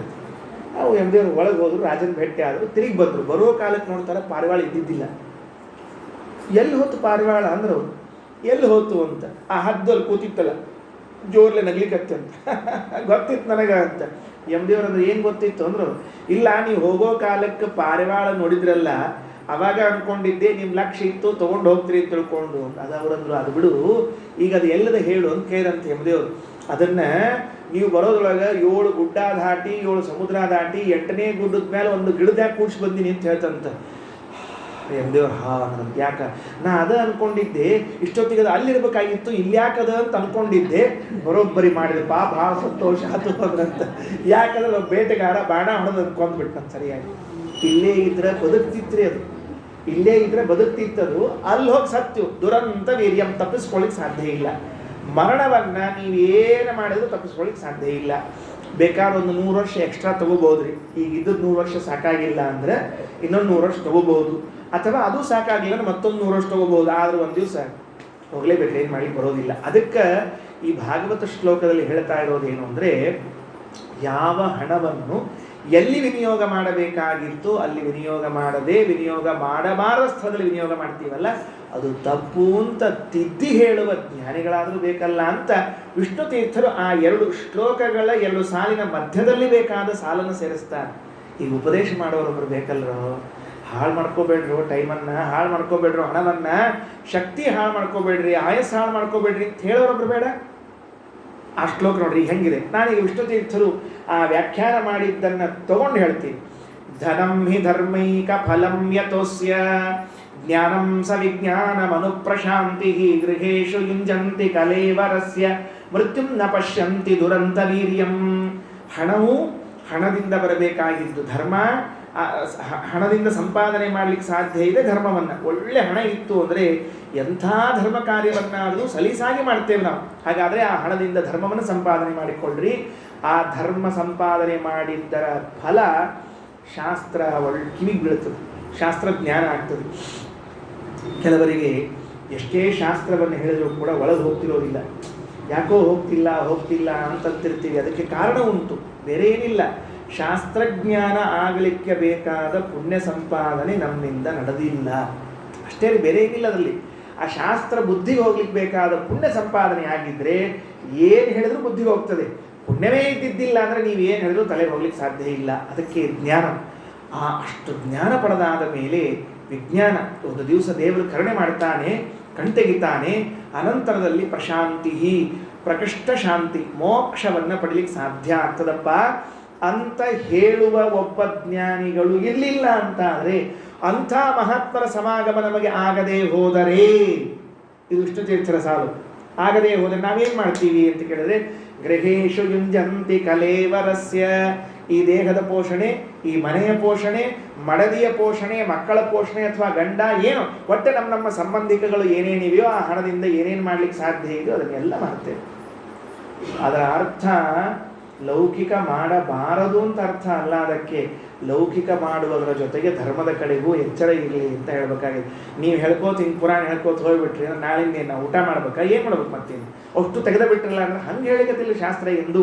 ಶಾಸ್ತ್ರ ಹೇಳ್ತಿರೋದು ನೀನು ನಿನ್ನ ವೈಯಕ್ತಿಕ ಹಣಕಾಸಿನ ವಿಚಾರ, ಖರ್ಚು ವೆಚ್ಚಗಳನ್ನು ಎಷ್ಟು ಮಾಡ್ತಿರ್ತೀಯಲ್ಲ ಅಷ್ಟೇ ಧರ್ಮದ ಬಗ್ಗೆಯೂ ಸ್ವಲ್ಪ ಜಾಗೃತಿ ತಗೊಳಪ್ಪ. ಅದನ್ನು ಬಿಡ್ಲಿಕ್ಕೆ ಹೋಗಬೇಡ. ಗೃಹೇಶು ಯುಂಜಂತಿ ಕಲೇವರಸ್ಯ. ಈ ದೇಹಕ್ಕಾಗಿ, ಈ ದೇಹದಿಂದ ಬಂದ ಮನೆಗಾಗಿ, ಹೊಲಕ್ಕಾಗಿ, ಆಸ್ತಿಗಾಗಿ ಮಾಡ್ತೀಯ. ಒಂದು ಗೊತ್ತಿಲ್ವ ನಿಮಗೆ, ಮೃತ್ಯುಂನ ಪಶ್ಯಂತಿ ದುರಂತ ವೀರ್ಯಂ. ಒಂದು ದಿವಸ ಮರಣ ಬಂದು ನಿನ್ನನ್ನು ಎತ್ತಿಕೊಂಡು ಹೋಗ್ಬಿಡ್ತದೆ. ನೀನು ಸಂಪಾದನೆ ಮಾಡಿದ ದುಡ್ಡೆಲ್ಲ ಇಲ್ಲೇ ಉಳೀತು. ಅಲ್ಲಿ ಹೋದಿ ಏನಿತ್ತು ನಿಮ್ಮ ಕೈಯಲ್ಲಿ? ಏನಿಲ್ಲ. ಯಾಕೆ? ಧರ್ಮ ಮಾಡೇ ಇಲ್ಲ. ದುಡ್ಡು ಅಷ್ಟು ಬೇರೆ ಕಡೆಗೆ ಹಾಕಿಬಿಟ್ಟು ಅಲ್ಲಿ ಕರ್ಕೊಂಡು ಹೋಗಿ ನಿಲ್ಲಿಸಿದ್ರು ಅಂತಂದರೆ ಏನು ಉತ್ತರ ಕೊಡ್ತೀನಿ ನೀನು? ಯಾರಿಗೆ ಉತ್ತರ ಕೊಡ್ತೀವಿ? ಅದಕ್ಕೆ ಹಾಗೆ ಮಾಡಬೇಡ ಅಂತ ತಿದ್ದಿ ಬುದ್ಧಿ ಹೇಳುವ ಜ್ಞಾನಿಗಳಾದರೂ ಬೇಕಲ್ಲಪ್ಪ. ಮುಂದಿನ ಶ್ಲೋಕ. ಅಕಸ್ಮಾತ್ತಾಗಿ ನಾವು ಹಂಗೆ ಮಾಡಲಿಲ್ಲ, ಇದೆಲ್ಲವೂ ಭಗವಂತನ ಪೂಜೆಗಾಗಿ, ಜ್ಞಾನ ಸಂಪಾದನೆಗಾಗಿ ಅಂತ ವಿನಿಯೋಗ ಮಾಡದೇ ಇದ್ದರೆ ಏನಾಗ್ತದೆ?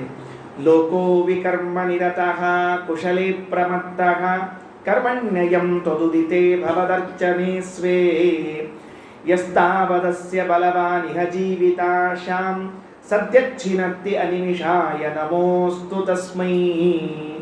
ಮುಂದಿನ ಶ್ಲೋಕವನ್ನು ತೃತೀಯ ಸ್ಕಂದದಲ್ಲಿ ಆರಿಸ್ಕೊಳ್ತಾರೆ. ಮೂರನೇ ಸ್ಕಂದದಲ್ಲಿ ಬಹಳ ಸುಂದರ ಅದು. ದೇವಹೂತಿಗೆ ಉಪದೇಶ ಮಾಡಿದ ಭಾಗ ತೃತೀಯ ಸ್ಕಂದ ಅಂತ ಹೇಳ್ತಿರ್ತಾರೆ.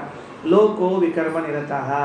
ಜ್ಞಾನಿಗಳು ಬೋಧನೆ ಮಾಡದೇ ಇದ್ರೆ ಹೆಂಗಿರ್ತದೆ ಅಂದರೆ, ಇಳಿಯಾದ ಲೋಕ ಅದು ವಿಕರ್ಮ ನಿರತಃ, ಎಲ್ಲಿ ಮಾಡಬೇಕಾಗಿದೆ ಅಲ್ಲಿ ಮಾಡದೆ ವಿರುದ್ಧವಾದ ಕೆಲಸವನ್ನು ಮಾಡ್ತಾ ಇರ್ತದಂತೆ. ಈ ಶ್ಲೋಕದ ವಿವರಣೆಯನ್ನು ಮತ್ತೊಂದು ಶ್ಲೋಕ. ಲೋಕೋ ವಿಕರ್ಮ ನಿರತಃ. ಯಾವ ಕರ್ಮದಲ್ಲಿ ನಾವಿರಬೇಕಾಗಿತ್ತು? ಧರ್ಮ ಮಾರ್ಗದಲ್ಲಿರಬೇಕಾಗಿತ್ತು. ಯಾವ ಮಾರ್ಗದಲ್ಲಿರಬೇಕಾಗಿತ್ತು? ನಮ್ಮಿಂದ ಸಮಾಜಕ್ಕೆ ಏನಾದರೂ ಒಳ್ಳೆಯದಾಗಬೇಕಾಗಿತ್ತು. ಯಾವ ಕರ್ಮವನ್ನು ನಾವು ಮಾಡಬೇಕಾಗಿತ್ತು ಅಂದರೆ ಅದರಿಂದ ಬಂದ ಪುಣ್ಯವೋ, ಅದರಿಂದ ಬಂದ ಲಾಭವೋ, ನನಗೆ ಜ್ಞಾನವನ್ನೋ, ಭಗವಂತನ ಸಾಕ್ಷಾತ್ಕಾರವನ್ನು ತಂದುಕೊಡಬೇಕಾಗಿತ್ತು. ಅಲ್ಲಿಲ್ಲ. ಲೋಕೋ ವಿಕರ್ಮ ನಿರತಃ ಕುಶಲೇ ಅಪ್ರಮತ್ತಃ. ನಮಗೇನು ಒಳ್ಳೆಯದು ಅನ್ನೋದನ್ನು ನಾವು ತಿಳಿದಿಲ್ಲ. ಕುಶಲೇ ಅಪ್ರಮತ್ತ. ಅಲ್ಲೋ ಇದು ನಿನಗೆ ಒಳ್ಳೆಯದು ಅಂತ ನಮಗೆ ಗೊತ್ತಿಲ್ಲದೆ ಇದು ನಾವೇನು ಒಳ್ಳೆಯದನ್ನು ಸಂಪಾದನೆ ಮಾಡಲಿಕ್ಕಾಗ್ತದೆ? ಹಾಗಾದ್ರೆ ಹೇಳೋರು ಯಾರು? ಒಬ್ಬರು ಜ್ಞಾನಿಗಳು ಬೇಕು. ಕುಶಲೇ ಅಪ್ರಮತ್ತಃ ಕರ್ಮಣ್ಯಯಂ ತೊದುದಿತೆ ಭವದರ್ಚನೆ ಸ್ವೇ. ಭಗವಂತ ಯಾವ ಕರ್ಮವನ್ನು ಮಾಡು, ಇದು ನಿನಗೆ ಒಳ್ಳೆಯದು, ಇದರಿಂದ ನನ್ನ ಅರ್ಚನೆಯನ್ನು ಮಾಡು ಅಂತ ಹೇಳಿದ್ದಾನೋ ಅದನ್ನೆಲ್ಲ ಬಿಟ್ಟಿದ್ದೀವಲ್ಲ. ಎಸ್ತಾವದಸ್ಯ ಬಲವಾನಿಹ ಜೀವಿತಾಶ. ಆದರೆ ಬದುಕಬೇಕು ಅಂತ ಆಶಾ ಬಾಳಂತೆ. ಅಧಿಕಾರನೇ ಇಲ್ಲ. ಈಶಾವಾಸ್ಯ ಉಪನಿಷತ್ತು ಅಂತ ಒಂದು ಉಪನಿಷತ್ತಿದೆ. ಆ ಉಪನಿಷತ್ತಿನಲ್ಲಿ 2ನೇ ಮಂತ್ರ, ಮನೆಗೆ ಹೋಗಿ ಪುಸ್ತಕ ತೆಗೆದು ನೋಡಿ, ಎಲ್ಲ ನಾ ಹೇಳಿದ್ದದನೋ ಇಲ್ಲೂ ಗೊತ್ತಾಗ್ತದೆ. ಏನದ ಅಂದರೆ, ಇಲ್ಲಿ ನೀನು ಬದುಕಬೇಕು ಅಂತಿದ್ರೆ ಅದಕ್ಕೊಂದು ಅಧಿಕಾರ ಅಂತ ಇರ್ತಂತೆ. ಬದುಕಲಿಕ್ಕೆ ಒಂದು ಅಧಿಕಾರ ಅಂತ. ಈ ಭಾರತದ ಪ್ರಜೆ ನೀನು ಅಂತ ಹೇಳಿಕೊಳ್ಳಿಕ್ಕೆ ಒಂದು ಐಡಿಯಾದೇ ಇಲ್ಲ ನಮ್ಮ ಹತ್ರ. ಆಧಾರ ಅಂತ ತಿಳ್ಕೊಂಡೇ ಅದೇ ಇಲ್ಲ. ಅಂದರೆ ನಾವು ಇದೇ ದೇಶ ಪ್ರಜೆಗಳು ಒಂದು ಅಧಿಕಾರ ನಮಗೆ ಈ ದೇಶದಲ್ಲಿ ಬದುಕಲಿಕ್ಕೆ. ಹಾಗಾದರೆ ನೀನು ಈ ಸಂಸಾರದಲ್ಲಿ ಬದುಕುವುದಕ್ಕೊಂದು ಅಧಿಕಾರ ಏನು ಗೊತ್ತೇನು? ಕುರ್ವನ್ನೇವೇಹ ಕರ್ಮಾಣಿ ಜಿಜೀವಿಷೇ ಕ್ಷತಂ ಸಮಾಹ ಏವಂ ತ್ವಯಿ ನಾನ್ಯಥೇತೋಸ್ತಿ ನ ಕರ್ಮ ಲಿಪ್ಯತೆ ನರೇ. ಮೊದಲನೆಯದ್ದು ಕುರ್ವನ್ನೇವ ಇಹ ಕರ್ಮಾಣಿ. ಶಾಸ್ತ್ರ ವೇದಗಳಲ್ಲಿ ಹೇಳಲಾದ ಕರ್ಮಗಳನ್ನು ಮಾಡ್ತಿದ್ರೆ ಮಾತ್ರ ಜಿಜೀವಿಷೆ ಬದುಕಬೇಕು ಅಂತ ಆಶಾ ಮಾಡಬಹುದಂತೆ. ಇಲ್ಲಪ್ಪ ನಾನು ಏನೇನು ಹೇಳ್ಯದ ಅದನ್ನು ಮಾಡ್ಕೋತಿದ್ದೀನಿ, ಹಿಂಗಾಗಿ ನನಗೆ ಬದುಕಲಿಕ್ಕೆ ಅಧಿಕಾರ ಅದ. ಹಾಗಾದರೆ ನಾನು ಬದುಕುವ ಅಧಿಕಾರ ಯಾವಾಗ ಬಂತು ಅಂತ ಕೇಳಿದ್ರೆ, ವೇದೋಕ್ತವಾದ ಶಾಸ್ತ್ರೋಕ್ತವಾದ ಕರ್ಮಗಳನ್ನು ಮಾಡ್ತಾ ಇದ್ರೆ ಮಾತ್ರ ಬದುಕುವ ಅಧಿಕಾರ. ಇಲ್ಲೇ ಇದ್ರೆ ಬದುಕುವ ಅಧಿಕಾರವೇ ಇಲ್ಲ ನಮಗೆ. ಬಹಳ ಕಠೋರ ವೇದ ಉಪನಿಷತ್ತುಗಳು, ಬಹಳ ಕಠೋರ. ಬದುಕಬೇಕು ಅಂತ ಆಸೆಯ ಕರ್ಮಗಳನ್ನು ಮಾಡು, ಇಲ್ಲ ಬಿಡು, ಅಷ್ಟೇ, ಕೆಲಸ ಮುಗಿದೋಯ್ತು. ಎಸ್ತಾವದಸ್ಯ ಬಲವಾನಿಹ ಜೀವಿತಾಶ. ಬದುಕಬೇಕು ಅಂತ ಆಸೆ ಇದೆ, ಆದರೆ ಕರ್ಮಗಳನ್ನು ಮಾಡಲಿಕ್ಕೆ ನಾವು ತಯಾರಿಲ್ಲ. ಸದ್ಯಚ್ಛಿನತ್ತಿ. ದೇವರೇನು ಮಾಡ್ತಾನೆ? ನಿನ್ನ ಆಶಾ ಬೇಕಾದಿರಬಹುದು. ಅನಿಮಿಷಾಯ ನಮಸ್ತು ತಸ್ಮೈ. ಕೂಡಲೇ ನಮ್ಮನ್ನು ಇಲ್ಲಿಂದ ಕರ್ಕೊಂಡು ಹೋಗ್ಬಿಡ್ತಾನೆ ಅಂತ. ಇದಕ್ಕೆ ವಿಷ್ಣು ತೀರ್ಥರು ಈ 2 ಶ್ಲೋಕಗಳಿಗೆ ತಾವೇ ಒಂದು ಫುಟ್ ನೋಟ್ ಕೊಡ್ತಾರೆ, ಅಂದರೆ ಟಿಪ್ಪಣಿ. ಏನು ಕೊಡ್ತಾರೆ? ಈಗೇನು ಈ ಮನುಷ್ಯ ದೇಹ ಬಂದಿದೆಯಲ್ಲ, ಇದು ಬಯಸಿ ಬಂದದ್ದಂತೆ. ಬಯಸಿ ಅಂದರೆ ಹಿಂದೆ ಎಷ್ಟೋ ಜನ್ಮದಲ್ಲಿ ಅಪೇಕ್ಷೆ ಪಟ್ಟು ಈ ಮಾನವ ದೇಹವನ್ನು ಸಂಪಾದನೆ ಮಾಡಿದ್ದೀವಂತೆ. ನಮಗಿದು ಕಲ್ಪನೆಯೇ ಇಲ್ಲ ರೀ. ಯಾಕೆ ಕಲ್ಪನಾ ಇಲ್ಲ ಅಂದರೆ, ಸಹಜವಾಗಿ ಬಂದುಬಿಟ್ಟಿದೆ. ನಮಗೇನಾಗಿದೆ, ಅಪ್ಪ ಅಮ್ಮ ಹಡದಾರ, ನಾವು ಹುಟ್ಟಿ ಬಂದಿದ್ದೀವಿ, ನಡ್ಕೋತ ಹೊಂಟದ ಹಿಂಗೆ ಕಾರ್ಯಕ್ರಮ ಅಂತ ತಿಳ್ಕೊಂಡಿದ್ದೀವಿ. ಹಂಗಲ್ಲ ಅಂತಾರೆ. ಲಬ್ಧ್ವಾ ಜನ್ಮಾಂತರ ಪ್ರಾರ್ಥ್ಯಂ ಮಾನುಷ್ಯಂ ತತ್.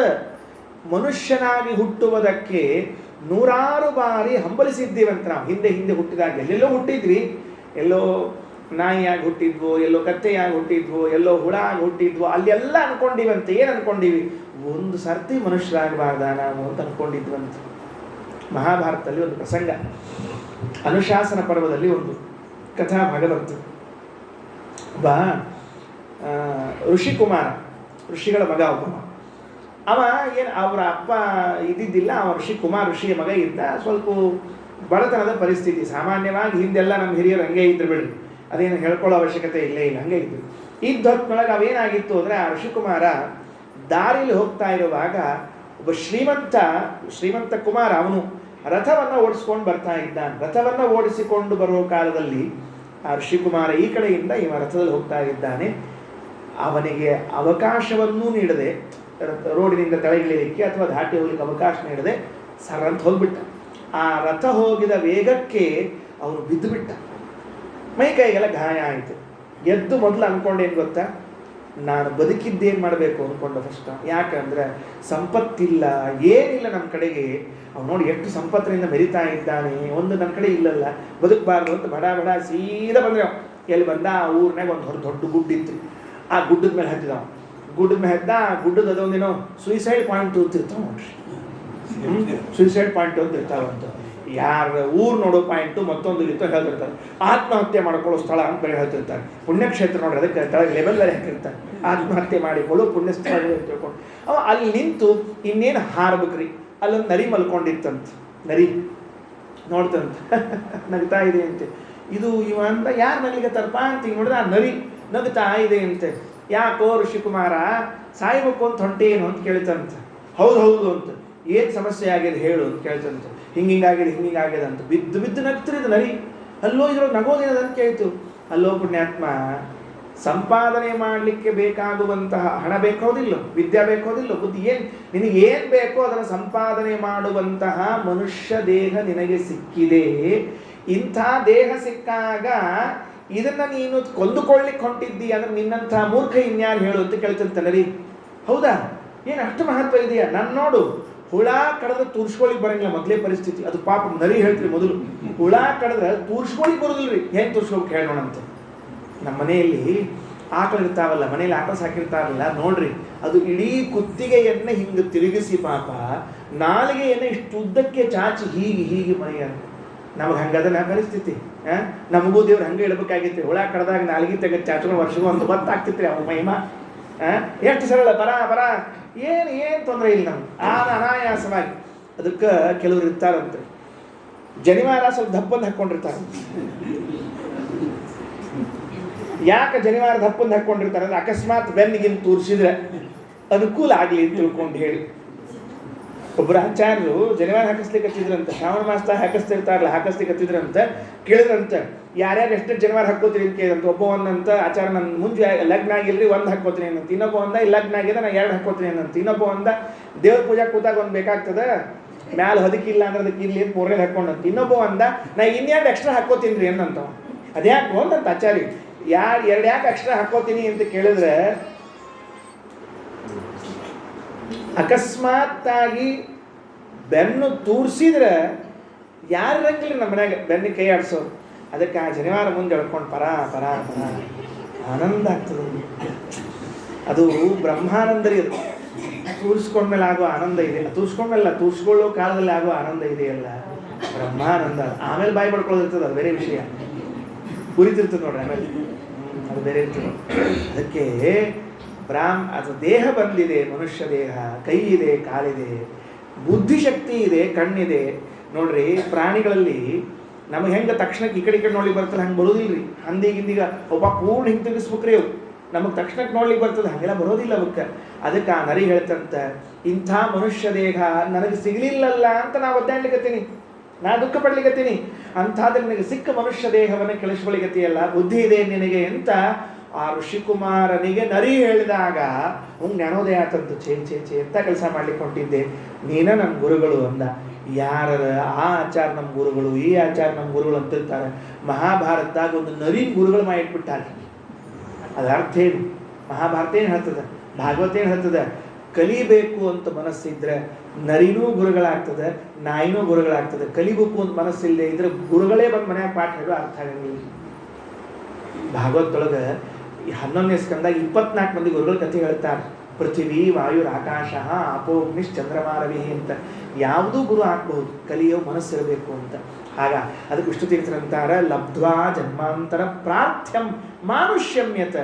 ಎಲ್ಲರೂ ಕೇಳಿ ಮನುಷ್ಯ ದೇಹ ಬೇಕು ಅಂತ ಅಪೇಕ್ಷೆಯಿಂದ ಬಂದರೆ ತದನಾದೃತ್ಯೇ ಸರ್ವಂ ಜ್ಞಾಂತಿ ಯಾಂತಿ ಅಶುಭಾಂಗತಿ. ಆ ಮನುಷ್ಯ ದೇಹವನ್ನು ಸರಿಯಾಗಿ ಉಪಯೋಗಿಸಿಕೊಳ್ಳದೆ ಹಾಳು ಮಾಡಿಕೊಂಡು ಹೋಗ್ತಿರಲ್ಲೋ, ಸ್ವರ್ಗಾಪವರ್ಗಯೋರ್ದ್ವಾರಂ. ಈ ದೇಹ ಅನ್ನೋದು ಸ್ವರ್ಗಕ್ಕೆ ಹೋಗುವ ಬಾಗಲು ಅಥವಾ ಮೋಕ್ಷಕ್ಕೆ ಹೋಗಲು ಇದು ದ್ವಾರ. ಸ್ವರ್ಗಾಪವರ್ಗಯೋರ್ದ್ವಾರಂ ಪ್ರಾಪ್ಯ ಲೋಕಮಿಮಂ ಪುಮಾನ್. ಈ ಲೋಕದಲ್ಲಿ ಬಂದು ಹೋಗ್ಲಿಕ್ಕೆ ಅವಕಾಶ ಇದ್ದಾಗ ಮಾಡದೆ ದ್ರವಿಣೇ ಕೋನು ಸಜ್ಜೇತ. ಹಣದಲ್ಲಿ ಯಾರು ತಾನೇ ಆಸಕ್ತರಾಗ್ತಾರೆ. ಮರ್ತ್ಯೋ ಅನರ್ಥಸ್ಯ ಧಾಮಿನಿ. ಅದು ಅನರ್ಥವನ್ನು ಉಂಟು ಮಾಡುವಂಥದ್ದು. ಹಂಗಾದ್ರೆ ಹೆಂಗೆ ವಿನಿಯೋಗ ಮಾಡ್ಬೇಕು ಅದನ್ನು ಹೇಳಿಬಿಡಿ. ನೀವೇ ಹೇಳಿ, ಮತ್ತೆ ಇಷ್ಟೆಲ್ಲ ಅನರ್ಥ ಆಗಿನರ್ಥ ನೀವು ಹೇಳಿರಿ. ಹಾಗಾದರೆ ಆ ಹಣವನ್ನು ಹೇಗೆ ವಿನಿಯೋಗ ಮಾಡಬೇಕು ಅದಕ್ಕೆ ವಿಷ್ಣು ತೀರ್ಥ ಹೇಳ್ತಾರೆ. ದೇವ ಋಷಿ ಪಿತೃಭೂತಾನಿ ಜ್ಞಾತಿ ನನ್ಯಾಂಶ್ಚ ಭಾಗಿನಃ ಅಸಂವಿಭಜ್ಯ ಚ ಆತ್ಮಾನಂ ಯಕ್ಷವಿತ್ತ ಪತತ್ಯಧಃ. ಏನು ಚಂದ ಮಾತ್ರಿ. ನಮಗಿರುವಂಥ ದುಡ್ಡನ್ನು ವಿಭಾಗ ಮಾಡಬೇಕು ಅಂತ ಹೇಳ್ತಾರೆ. ಎಷ್ಟು ವಿಭಾಗ ಮಾಡಬೇಕ್ರಿ? ಭಾಳ ಚಂದದ್ರಿ. ಅರ್ಥಶಾಸ್ತ್ರ ಭಾಳ ಚಲೋ ಅದ. ಮಹಾಭಾರತ ಹೇಳ್ತದ, ಬೇರೆ ಕಡೆಗೂ ಸಿಗ್ತದೆ ನಿಮಗದು. ಏನು ಅರ್ಥಶಾಸ್ತ್ರ ಅಂತ ಕೇಳಿದ್ರೆ, ಸಂಪಾದನೆ ಮಾಡಿದ ಹಣವನ್ನು 6 ಭಾಗ ಮಾಡ್ರಿ ಅಂತ ಹೇಳ್ತದೆ. 6 ಭಾಗ. ಉದಾಹರಣೆಗೆ ಈಗ ನಾನು ಒಂದು 100 ರೂಪಾಯಿ ಸಂಪಾದನೆ ಮಾಡಿದ್ದೀನಿ ಅಂದರೆ ಇದ್ರೊಳಗೆ 6 ಭಾಗ ಮಾಡಬೇಕು. 5 ಭಾಗ ಮಾಡಿದ್ರೆ 20 ರೂಪಾಯಿ ಆಗ್ತಾವೆ ಬಿಡ್ರಿ. 6 ಭಾಗ ಮಾಡಿ ಸ್ವಲ್ಪ ಹೆಚ್ಚು ಕಡಿಮೆ ಆಗ್ತಿರ್ತಾವೆ. ಆ 6 ಭಾಗವನ್ನು ಮಾಡಿದಾಗ ಶಾಸ್ತ್ರ ಹೇಳೋದನ್ನು ಸರಿಯಾಗಿ ಕೇಳಿಸ್ಕೊಳ್ರಿ. ನೀನು ಗಳಿಸಿದ್ದನ್ನೆಲ್ಲ ದಾನ ಧರ್ಮ ಮಾಡು, ಪುಣ್ಯಕರ್ಮ ಮಾಡು ಅಂತ ಹೇಳಿಕತ್ತೀವಿ. 6 ಭಾಗಗಳನ್ನು ಮಾಡಿ ಅದರಲ್ಲಿ 1 ಭಾಗದಿಂದ ಮಾತ್ರ ದಾನ ಧರ್ಮ ಸತ್ಕರ್ಮ ಮಾಡು ಅಂತ. ಇನ್ನು 5 ಭಾಗ ನೀನೇ ಇಟ್ಕೊ ಅಂತ ಹೇಳಿದ್ರು. ನಾವೇನು ಮಾಡ್ತೀವಿ? ಈ ಪುರಾಣ ಪುಣ್ಯಕಥೆ ಕೇಳಿ ಬಂದ ಆಚಾರ ಎಲ್ಲ ಗಳಿಸಿದ ದುಡ್ಡು ದಾನ ಮಾಡ ಅಂತ ಹೇಳ್ತಾರಪ್ಪ. ಬೇಡ ಸೊಳ್ಳೆ, ಈ ಪುರಾಣ ಬೇಡ, ಪುರಾಣ ಪುಣ್ಯಕಥೆ ಬೇಡ ಅಂತಂತಿರ್ತೀವಿ. ಹಂಗೆ ಹೇಳಿ ಶಾಸ್ತ್ರ. ನೀನೊಂದು 1000 ರೂಪಾಯಿ ಗಳಿಸಿದರೆ 6 ಭಾಗ ಮಾಡು. ಅದರ 6 ಭಾಗದೊಳಗೆ 1 ಭಾಗ ಮಾತ್ರ ನೀನು ತಗೋ. ಅದರಿಂದ ಏನು ಧರ್ಮ ಕಾರ್ಯ ಮಾಡ್ಲಿಕ್ಕೆ ಸಾಧ್ಯ ಇದೆಯೋ ಅಷ್ಟನ್ನ ಮಾತ್ರ ಮಾಡು. ಉಳಿದುದನ್ನು ತಲೆ ಕೆಡಿಸ್ಕೊಳ್ಳಿಕ್ಕೆ ಹೋಗಬೇಡ. ಒಂದು ನಿನ್ನ ಸುಖಕ್ಕಾಗಿ, ಇನ್ನೊಂದು ನಿನ್ನವರ ಸುಖಕ್ಕಾಗಿ, ಮತ್ತೊಂದು ಟ್ಯಾಕ್ಸ್ ಕಟ್ಟಬೇಕಲ್ಲ, ರಾಜ ಸುಮ್ಮನೆ ಕೊಡ್ತಾನೆ ಅವನಿಗಾಗಿ, ಮತ್ತೊಂದು ಆಪತ್ತಿನ ಧನ ಅಂತ ಇಟ್ಕೋ. ಎಷ್ಟು ಚೆನ್ನಾಗಿದೆ ನೋಡ್ರಿ. ಒಂದು ನನಗೆ, ಒಂದು ನನ್ನವರಿಗೆ, ಒಂದು ಟ್ಯಾಕ್ಸು, ಒಂದು ಆಪದ್ಧನ, ಇನ್ನೊಂದು ಸೇವಕ ವರ್ಗ ಇದ್ದಾರಲ್ಲ ಮನೆಯಲ್ಲಿ ಕೆಲಸ ಮಾಡುವಂಥವ್ರು, ಅವರಿಗೆ ಕೊಡದೇ ಇದ್ರೆ ಕೆಲಸ ಮಾಡ್ತಾರ ಸೇವಕ ವರ್ಗ. ಇನ್ನೊಂದಿದೆಯಲ್ಲ, ಅದು ಧರ್ಮ ಕಾರ್ಯಕ್ಕೆ ವಿನಿಯೋಗ ಮಾಡು ಅಂತ ಹೇಳಿದ್ದಾರೆ. ಹೊರತಾಗಿ ಸಂಪಾದನೆ ಮಾಡಿದ್ದನ್ನೆಲ್ಲ ಅಲ್ಲ. ಅದಕ್ಕೆ ಹೇಳಿದ್ರು, ಆ ಸಂಪಾದನೆಯಲ್ಲಿ ಯಾರ್ಯಾರಿಗೆ ಕೊಡಬೇಕು?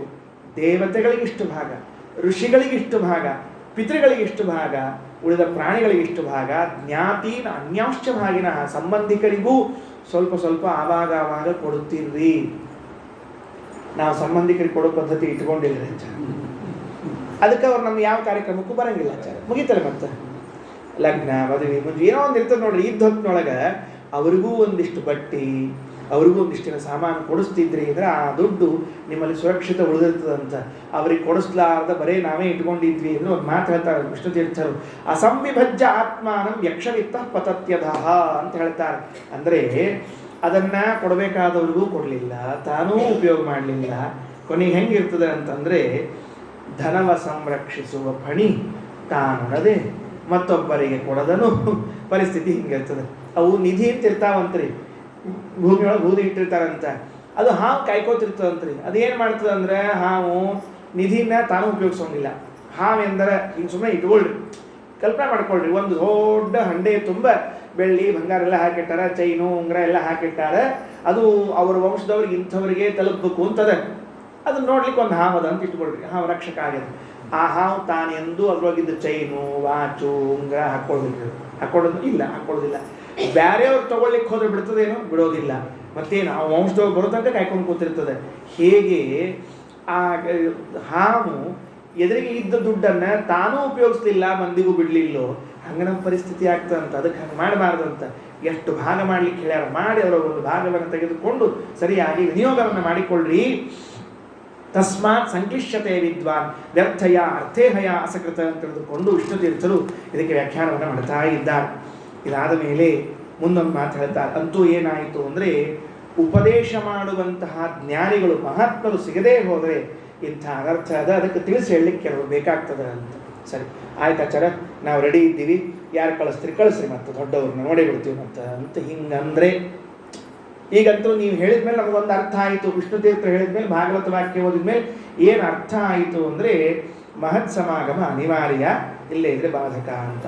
ಹಾಗಾದರೆ ಆ ಮಹತ್ ಸಮಾಗಮಕ್ಕೆ ನಾನು ಕಾಯ್ದುಕೊಂಡು ಕೂತಿದ್ದೇನೆ, ಬರಲಿ ಯಾರಾದರೂ ಜ್ಞಾನಿಗಳು ಅಂದರೆ ವಿಷ್ಣು ತೀರ್ಥರಂತಾರೆ, ಹಂಗಲ್ಲಪ್ಪ, ಆ ಮಹತ್ ಸಮಾಗಮ ಆಗಬೇಕಾದರೆ ದೇವರ ಇಚ್ಛೆ ಬರಬೇಕಂತೆ. ಮೊದಲು ದೈವವಶಾದೇವ, ದೇವರು ಇಚ್ಛೆ ಪಟ್ಟರೆ, ಇಲ್ಲ ಇಂಥವರು ಸಂಪರ್ಕ ಆಗಲಿ ಅಂತ ದೇವರ ಇಚ್ಛೆ ಪಟ್ಟರೆ ಆಗಾಗ್ತದಂತೆ.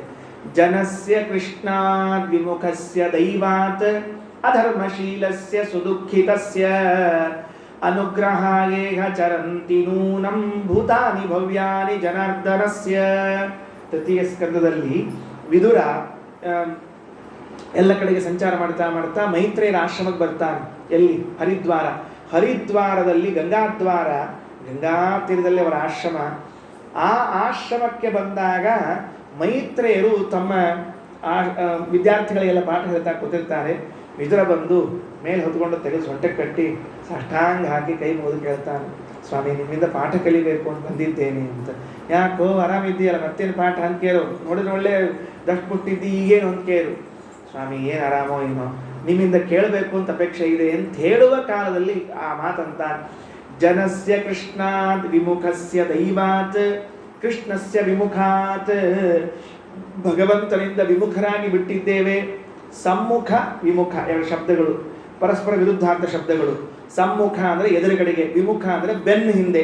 ಬೆನ್ನು ಹಿಂದೆ ನಾವೆಲ್ಲ ಹೆಂಗಿದ್ದೀವಿ ಈಗ ಅಂದರೆ, ದೇವರಿಗೆ ಸಮ್ಮುಖರಾಗಿ ಇಲ್ಲ, ದೇವರಿಗೆ ವಿಮುಖರಾಗಿ ಇದ್ದೇವೆ. ಬೆನ್ನು ಹಾಕ್ಕೊಂಡು ಕೂತಿದ್ದೀವಿ. ದೇವರೆಲ್ಲಿದ್ದಾನೆ ಅಂದರೆ ನಮ್ಮ ಬೆನ್ನು ಹಿಂದಿದ್ದಾನೆ. ನಮ್ಮ ಎದುರುಗಡೆಗೆ ಏನಿದೆ ಅಂದರೆ ಬೇರೆ ಇದೆ, ಇನ್ನೇನೋ ಬೇರೆ ಇದೆ. ಅದಕ್ಕೆ ಜನಸ್ಯ ಕೃಷ್ಣಾತ್ ವಿಮುಖಸ್ಯ ಜನಸ್ಯ ದೈವಾತ್ ಅಧರ್ಮಶೀಲಸ್ಯ. ಭಾರಿ ವಿಚಿತ್ರ. ದೈವಾತ್ ಕೃಷ್ಣಾತ್ ವಿಮುಖಸ್ಯ ಜನಾತ್, ಭಗವಂತನಿಂದ ವಿಮುಖರಾದ ಜನರು ಏನಾಗಿರ್ತಾರೆ ಅಂತ ಕೇಳಿದ್ರೆ ಅಧರ್ಮಶೀಲರು. ನೆನಪಿಟ್ಟುಕೊಳ್ಳ್ರಿ, ಭಾಗವತ ಹೇಳುವಂತಹ ಮಾತು. ಲೋಕದಲ್ಲಿ ಯಾರಾದರೂ ಅಧಾರ್ಮಿಕರು ಕಂಡ್ರೆ ಗೊತ್ತಾಗ್ತದೆ, ಏನೋ ಒಂದು ಸ್ವಲ್ಪ ಧರ್ಮ ಕಾರ್ಯ ಅದು ಇದು ಮಾಡ್ಕೋತಿರೋರು ಕಂಡಿರ್ತಾರೆ. ಅದನ್ನು ಬಿಟ್ಟು ಬೇರೆಯವರು ಕಂಡ್ರು ಅಂದರೆ ಭಗವಂತನಿಗೆ ವಿಮುಖನಾಗಿದ್ದಾನೆ ಅಂತ ನೀವೇ ನಿರ್ಧಾರ ಮಾಡ್ಕೊಂಡ್ಬಿಡ್ರಿ. ಜನಸ್ಯ ಕೃಷ್ಣ ವಿಮುಖಸ್ಯ ದೈವಾತ ಅಧರ್ಮಶೀಲಸ್ಯ ಆತ್ಬಿಡ್ರಿ. ದೇವರಿಗೆ ಬೆನ್ನು ಹಾಕಿವಿ, ನನ್ನ ಪಾಡಿಗೆ ನಾ ಅಧರ್ಮ ಮಾಡ್ಕೋತಿದ್ದೀನಿ, ನಿಮ್ದೇನು ಅಂದರೆ ಸುದುಃಖಿತಸ್ಯ.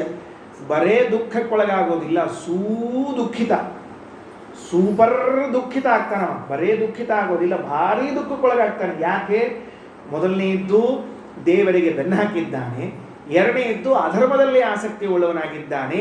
ಇದರ ಫಲವಾಗಿ ಏನು ಅನುಭವಿಸಬೇಕು ಆ ದುಃಖವನ್ನು ಅನುಭವಿಸೇ ಬಿಡ್ತಾನೆ. ಹಾಗಾದ್ರೆ ಏನಾಗಬೇಕು? ಬರಬೇಕು ಮಹತ್ವರು. ಹೆಂಗ? ಅನುಗ್ರಹಾಗೇಹ ಚರಂತಿ ನೂನಂ ಭೂತಾನಿ ಭವ್ಯಾನಿ ಜನಾರ್ದನಸ್ಯ. ಆ ಭಗವಂತ ದೈವ ಇಚ್ಛೆ ಪಟ್ಟ ಅಂದರೆ ಜ್ಞಾನಿಗಳನ್ನು ಕೊಟ್ಟು ಕಳಿಸ್ತಾನಂತೆ. ಪರೀಕ್ಷಿತರಾಜರಿಗೆ ಶುಕಾಚಾರ್ಯನ ಕೊಟ್ಟು ಕಳಿಸಿದಂತೆ ನಮಗೂ ಯಾರೋ ಒಬ್ಬರು ಜ್ಞಾನಿಗಳನ್ನು ಪರಮಾತ್ಮ ಕೊಟ್ಟು ಕಳಿಸ್ತಾನೆ ಅಂತ ವಿಷ್ಣುತೀರ್ಥರಂತಾರೆ. ತತ್ ಸಮಾಗಮೋಪಿ ದೈವವಶಾದೇವ ಭವತಿ ಅಂತ. ಸರಿ, ಹಾಗೊಂದು ಮಾತು ಹೇಳಿದ್ರು. ಏನು ಅಂತಂದರೆ, ಯಾವಾಗ ಆಗ್ತದೆ ಆ ಸಮಾಗಮ? ಈಗ ಒಂದೊಂದು ಗೊತ್ತಾಯ್ತು. ಈಗ ಅವರಿಲ್ಲದೆ ಇದ್ರೆ ನಾವು ಹಾದಿ ತಪ್ತೀವಿ, ಅವ್ರು ಬೇಕು. ಅವರು ಬೇಕು ಅಂತಾದ್ರೆ ದೇವರು ಇಚ್ಛಾ ಪಡಬೇಕು. ಸರಿ, ದೇವರು ಯಾವಾಗ ಇಚ್ಛಾ ಪಡ್ತಾನೆ? ಅದೊಂದು ಪ್ರಶ್ನೆ ಅದರ ಮತ್ತೆ. ಹೌದು, ಯಾಕಂದ್ರೆ ಇಚ್ಛಾ ಅನ್ನೋದು ಅವನ ಕೈಯಾಗದ, ನಮ್ಮ ಕೈಯಾಗಲ್ಲ. ದೇವರು ಇಚ್ಛೆ ಪಟ್ಟಾಗ ಮಾತ್ರ ಜ್ಞಾನಿಗಳು ಮಹಾತ್ಮರು ನಮ್ಮ ಬಳಿಗೆ ಬರ್ತಾರೆ. ಅಂದರೆ ನಮ್ಗೆ ಯಾವಾಗ ಇಚ್ಛಾ ಪಡ್ತಾರೆ? ಅದು ವಿಷ್ಣುತೀರ್ಥರಂತಾರೆ, ಮೋಚಕ ಕಾಲೇ ಏವ ತತ್ ಸಮಾಗಮೋ ಭವತಿ. ಇವನು ಇನ್ನೂ ಉದ್ಧಾರ ಆಗಬೇಕು ಅನ್ನುವ ಸಮಯ ಬಂದಾಗ ಮಾತ್ರ ಅವರು ಬರ್ತಾರಂತೆ, ಅಲ್ಲಿವರೆಗೆ ಬರೋದಿಲ್ಲಂತೆ. ನಾವು ಅಂದ್ಕೊಂಡಿರ್ತೀವಿ ನಾಳೆ ನಾಡ್ದಂಗೆ ಒಬ್ಬರು ಆಚಾರ ಬಂದ್ಬಿಡ್ತಾರೆ ನಮ್ಮೂರಿಗೆ, ಇನ್ನೇನು ಶುರು ಮಾಡಿಬಿಡ್ತಾರೆ, ನಾವೆಲ್ಲ ರೆಡಿಯಾಗಿ ಕೂತ್ಕೋಣ. ಹಾಗೆಲ್ಲ ಇರೋದಿಲ್ಲ. ಅದು ಮೋಚಕ ಕಾಲ ಅಂತ ಇರ್ತದೆ. ನಮ್ದು ಈ ಸಂಸಾರದಿಂದ ಬಿಡುಗಡೆ ಹೊಂದುವ ಕಾಲ ಅಂತೇನಿದೆಯೋ ಅದು ಪಕ್ವ ಆದಾಗ ತಾವಾಗೇ ಬರ್ತಾರಂತೆ. ಅದಕ್ಕೊಂದು ಮಾತು. ಎಲ್ಲಿದೆ ಈ ಮಾತು ಅಂದರೆ, ಮುಚುಕುಂದ ಮಲಗಿರುವಂತಹ ವ್ಯಕ್ತಿ ಎದ್ದು ಕೃಷ್ಣನ ಕಂಡಾಗ ಮಾಡುವ ಸ್ತೋತ್ರ. ಭವಾಪವರ್ಗೋ ಭ್ರಮತೋ ಯದಾ ಭವೇತ್ ಜನಸ್ಯ ತರ್ಹ್ಯಚ್ಯುತ ಸತ್ಸಮಾಗಮಃ ಸತ್ಸಂಗಮೋ ಯರ್ಹಿ ತದೈವ ಸದ್ಗತೌ ಪರಾವರೇಶೇ ತ್ವಯಿ ಜಾಯತೆ ಮತಿಃ. ಹೇ ಅಚ್ಯುತ, ಹೇ ಭಗವಂತ, ಯದಾ ಜನಸ್ಯ ಭ್ರಮತಃ ಭವಾಪವರ್ಗಃ ಭವೇತ್. ಈ ಸಂಸಾರದಲ್ಲಿ ಸುತ್ತಿ ಸುತ್ತಿ ಸುತ್ತಿ ಸುತ್ತಿ ಸಾಕು ಅಂತನಿಸಿ ಇನ್ನಾದರೂ ನಾವು ಬಿಡುಗಡೆ ಹೊಂದಬೇಕಲ್ಲ ಅಂತ ಆಸೆ ಬಂದಾಗ ನಮಗೆ ಬರಬೇಕ್ರಿ. ನಮಗೇನು ಬಂದಿರಂಗಿಲ್ಲ. ಪುರಾಣ ಬೇಕಾದ ಕೇಳಿದ್ರೆ ನಮಗೇನಂತ ಆಶಾ ಬರಂಗಿಲ್ಲ. ಇಷ್ಟು ಲಗುನೆ ಹೋಗ್ಬೇಕು ಬಡಬೇಕು ಅಂತಂಥವೆಲ್ಲ ಏನು ಬರೋದಿಲ್ಲ. ಇನ್ನೂ 4 ದಿವಸ ಇರೋಣಂತ, ಆರಾಮಿರೋಣಂತ ಬರ್ತಾ ಹೊರತಾಗಿ ಮುಗಿಸ್ಬೇಕು, ಸಂಸಾರ ಸಾಕು ಮಾಡಬೇಕು ಅಂತ ಬರೋದಿಲ್ಲ. ಭವಾಪವರ್ಗ ಭ್ರಮತೋ ಯದಾ ಭವೇ ಜನಸ್ಯ. ಈ ಸಂಸಾರದಲ್ಲಿದ್ದ ಅಧಿಕಾರಿ ಅವ ಈ ಸಂಸಾರದಲ್ಲಿ ಸುತ್ತಿ ಸುತ್ತಿ ಸುತ್ತಿ ಸಾಕು ಅಂತಾದರೆ ಆಗ ಕಾಲ ಬರ್ತದಂತೆ, ದೇವರು ಜ್ಞಾನಿಗಳನ್ನು ಕೊಟ್ಟು ಕಲಿಸುವ ಕಾಲ.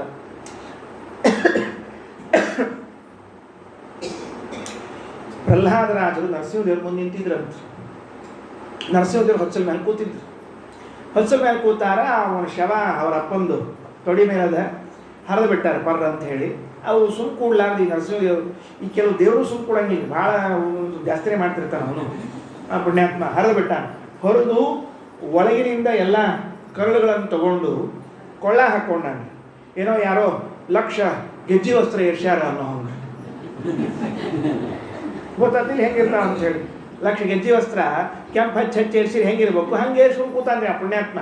ಏರ್ಸ್ಕೊಂಡು ಕೂತಾನೆ. ಪ್ರಹ್ಲಾದರಾಜರು ಹೋದ್ರು. ಅವ್ರೆಲ್ಲರೂ ಹೇಳಿದ್ರಿ ಸಮಾಧಾನ ಮಾಡ್ರಿಪ್ಪ ಭಾಳ ಸಿಟ್ಟಿಗೆ ಎದ್ದ ಅಂದ್ರಿ. ಎಲ್ಲರೂ ಸಮಾಧಾನ ಮಾಡಿದ್ರಿ. ಯಾರು ಸಮಾಧಾನ ಮಾಡಿದ್ರು ಅವನೇನು ಜಪ್ ಅನ್ಲಿಲ್ಲ. ಲಕ್ಷ್ಮೀದೇವಿನ ಕರೆದಂತ, ನಿಮ್ಮ ಮನೆಯವ್ರು ಸಿಟ್ಟಿಗೆ ಎದ್ದಾರೋ ಒಂಚೂರು ಸಮಾಧಾನ ಮಾಡಂದಂತ. ಆಕೆ ಏನು ಅನ್ಬೇಕ್ರಿ, ನಮ್ಮ ಮನೆಯವ್ರು ಅಲ್ಲಿ ಬಿಡ್ರಿ ಅನ್ಬೇಕು. ಆಕೆ ಹೆಣ್ಮಗ್ಳೆಲ್ಲರ ನರಸಿಂಹದೇವ್ರ ಹತ್ರ ಹೋಗಿ ಸಮಾಧಾನ ಮಾಡೋದು. ನಮ್ಮ ಮನೆಯವ್ರು ಅಲ್ರಿ ಅನ್ಲಕ್ಕೆ. ಯಾಕೆ ಇಷ್ಟು ಉರಿಯಂಗಿಲ್ಲ ಬಿಡ್ರಿ ನಮ್ಮ ಮನೆಯವ್ರು ಅನ್ಲಕ್ಕಿ. ನಮ್ಮ ಮುಂದೆ ಇಷ್ಟೆಲ್ಲ ಉರಿಯಂಗಿಲ್ಲ ಅವ್ರು. ಬೇಕಾದ್ರೆ ಎಲ್ಲ ಹೊರಗೆ ಉರ್ಕೋಲಕ್ಕೆ ತಣ್ಣ ಕೂತಿರ್ತಾನ, ಶಾಂತ ಇರ್ತಾನ. ಮನ್ಯಾಗ ಉರಿಯೋದು ಬಂದ್ ಮಾಡ್ಯಾನ್ರಿ ಅವಾಗ. ಹಂಗೆ ಇರಲಿ, ಭಾಳ ಹಂಗೆ ವಿಸ್ತಾರ ಹೇಳಬಾರ್ದು. ಆಮೇಲೆ ಆಚಾರ ತಮ್ಮ ಇತಿಹಾಸ ಹೇಳ್ಕೊಳಿಕತ್ರ ಅಂತ ತಿಳ್ಕೊಬಾರ್ದಲ್ಲ ನೀವು. ಅದಕ್ಕೆ ಇಷ್ಟು ಉಗ್ರಾಗಿದ್ದು ನೋಡೇ ಇಲ್ಲ. ಸುಮ್ಮನೆ ಪ್ರಹ್ಲಾದರಾಜರನ್ನು ಕಳಿಸ್ಬೇಕಾಗಿತ್ತು ಅಂತ. ಯಾರಿಗೋಸ್ಕರ ಬಂದಾನ ನರಸಿಂಹ ಅವರು ಹೋದ್ರು. ದೇವರು ಕೇಳಿದ್ನಂತ, ಅಲ್ಲೋ ನಾನು ನೋಡಿದ್ರೆ ಭಯ ಆಗ್ತಿಲ್ವ ನಿಮಗೆ? ಏನು ಈ ಕೋರೆ ಹಲ್ಲು, ಈ ಮುಖ, ಈ ಆಂತ್ರಮಾಲೆ, ಇದೆಲ್ಲ ಆಗ್ತಿಲ್ವ ಭಯ ಅಂತ ಕೇಳಿದ್ರೆ ಏನನ್ಬೇಕು ಗೊತ್ತಾ ಪ್ರಹ್ಲಾದರಾಜರ? ಸ್ವಾಮಿ ನಿನ್ನ ನೋಡಿದ್ರೆ ಭಯ ಪಡ್ಲಿಕ್ಕೆ ಏನೇನೇನೋ ಅವಶ್ಯಕತೆ ಇಲ್ಲ. ಮತ್ತೆ ಎದರಿಂದ ಆಗ್ತದೆ ಭಯ ಅಂತ ಕೇಳಿದ್ರೆ, ಸಂಸಾರ ಚಕ್ರ ಕದನ ಕೃಷತಾಂ ಪ್ರಣೀತ. ಈ ಸಂಸಾರ ಚಕ್ರ ಇದೆಯಲ್ಲ ಮಹಾರಾಯ, ಇದರೊಳಗೆ ಸುತ್ತಿ ಸುತ್ತಿ ಸುತ್ತಿ ಸಾಕಾಗಿ ಹೋಗ್ಯದ. ಯಾವಾಗ ಈ ಸಂಸಾರದಿಂದ ಬಿಡುಗಡೆ ಹೊಂದೀನಿ ಅಂತ ನನಗೆ ಆಶಾ ಆಗ್ತದ ಅಂತ ಪ್ರಹ್ಲಾದರಾಜರ ಬಾಯಿಂದ. ಸಂಸಾರ ಚಕ್ರ ಕದನ ಕೃಷತಾಂ ಪ್ರಣೀತ ತ್ರಸ್ತೋಸ್ಮ್ಯಗಂ ಕೃಪಣ ವತ್ಸಲ ದುಸ್ಸಹೋಗ್ರ. ಸ್ವಾಮಿ ನೀನು ನೋಡ್ಲಿಕ್ಕೆ ನರಸಿಂಹ ಇದ್ದಿ, ಉಗ್ರಿ ಇರಬಹುದು. ನೀನು ನೋಡಿದ್ರೆ ಎಲ್ಲರೂ ಹೆದರ್ಕೊಳ್ತಿರ್ಬೋದು. ನನಗೆ ನಿನ್ನ ಕಂಡ್ರೆ ಏನು ಹೆದರ್ಕೊಳ್ಳೋ ಇದು ಬಂದಿಲ್ಲ. ಈ ಸಂಸಾರ ನೋಡೋದು ಹೆದರ್ಕೊಳ್ಬೇಕು ಅಂತ ಅನಿಸೇ ಇದೆ. ಅಷ್ಟು ಕೆಟ್ಟದು ಅಂತ್ರಿ ಸಂಸಾರ. ಅದಕ್ಕೆ ದಯಮಾಡಿ ಉದ್ಧಾರ ಮಾಡು ಅಂತ ಪ್ರಹ್ಲಾದರಾಜರು ಕೇಳಿದ್ರೆ ಅದು ಕಾಲ. ಭವಾಪವರ್ಗೋ ಭ್ರಮತೋ ಯದಾ ಭವೇತ್ ಜನಸ್ಯ ತರ್ಹೆಚ್ಚುತ ಸತ್ಸಮಾಗಮ. ಆ ಮೋಚಕ ಕಾಲ ಬರಬೇಕು. ಏನಂ ಮೋಚಯಾಮಿ ಅಂತ ದೇವರು ಇಚ್ಛಾ ಮಾಡಬೇಕು. ಇವ್ನು ಬಿಡಿಸೋಣಿನ ನಡ್ರಿ, ಆಯ್ತು ಇವ್ನು ಇಷ್ಟು ಸಂಸಾರದಲ್ಲಿ ಒದ್ದಾಡಿದ್ದಾನಲ್ಲ ಅಂತ ಇಚ್ಛೆ ಬಂದರೆ ಸತ್ಸಂಗಮಃ ಯರ್ಹಿ ತದೈವ ಸದ್ಗತೌ ಪರಾವರೇಶೇ ತ್ವಯಿ ಜಾಯತೆ ಮತಿಃ. ಆವಾಗ ಸಜ್ಜನರ ಆಶ್ರಯ ಸಿಗುತ್ತದೆ, ಜ್ಞಾನಿಗಳ ಆಶ್ರಯ ಸಿಗುತ್ತದೆ. ಹಾಗೇ ಭಗವಂತನಲ್ಲಿ ಭಕ್ತಿ ಹುಡುತ್ತದೆ, ಮನಸ್ಸು ಬರ್ತದೆ, ಇಲ್ಲೇ ಬರೋದಿಲ್ಲ. ಮುಚುಕುಂದ ಈ ಸ್ತೋತ್ರವನ್ನು ಮಾಡಿದ್ದಾನೆ. ಏನು ಹೇಳಿದಂಗಾಯಿತು?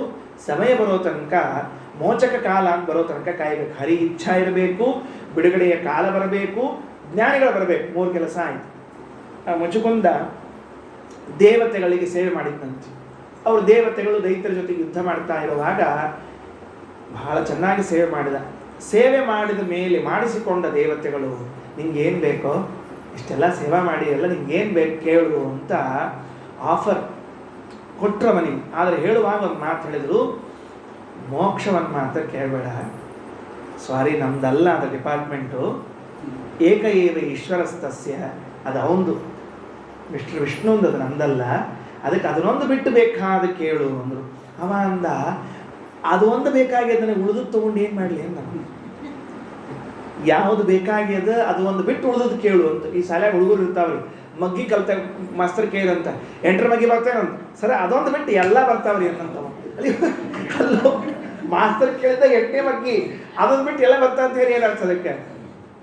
ಮುಚ್ಚಿಕೊಂಡ, ನಂಗೆ ಬೇಕಾಗಿದ್ದ ಅದು, ಅದೊಂದು ಬಿಟ್ಟು ಬೇರೆ ಬೇಡ. ಬಿಡ್ರಿ, ಏನು ಮಾಡಿರಿ, ನನಗೆ ಸಂಪತ್ತು ಬೇಡ. ಯಾಕಂದ್ರೆ ರಾಜ್ಯ ಅನುಭವಿಸ್ಬಿಟ್ಟಿದ್ದೀನಿ, ಹೆಂಡತಿ ಮಕ್ಕಳೆಲ್ಲ ಎಲ್ಲ ಆಗ್ಯದ, ಅದೇನದ ಅಂಬೋದು ಗೊತ್ತಾಗ್ಯದ. ಇಷ್ಟೊತ್ತು ನಿಮ್ಮ ಸೇವೆ ಮಾಡಿ ಯುದ್ಧ ಮಾಡಿ ಮಾಡಿ ದಣದಿದ್ದೇನೆ, ಸ್ವಲ್ಪ ಹೊತ್ತು ಮಲಗುತ್ತೇನೆ, ಹಾಯ್ ಅಂತ ಮಲಗ್ತೇನೆ. ಈ ಮಲಗಿದಾಗ ಎಬ್ಸೋರು ಭಾಳ ಮಂದಿ ಇರ್ತಾರೆ.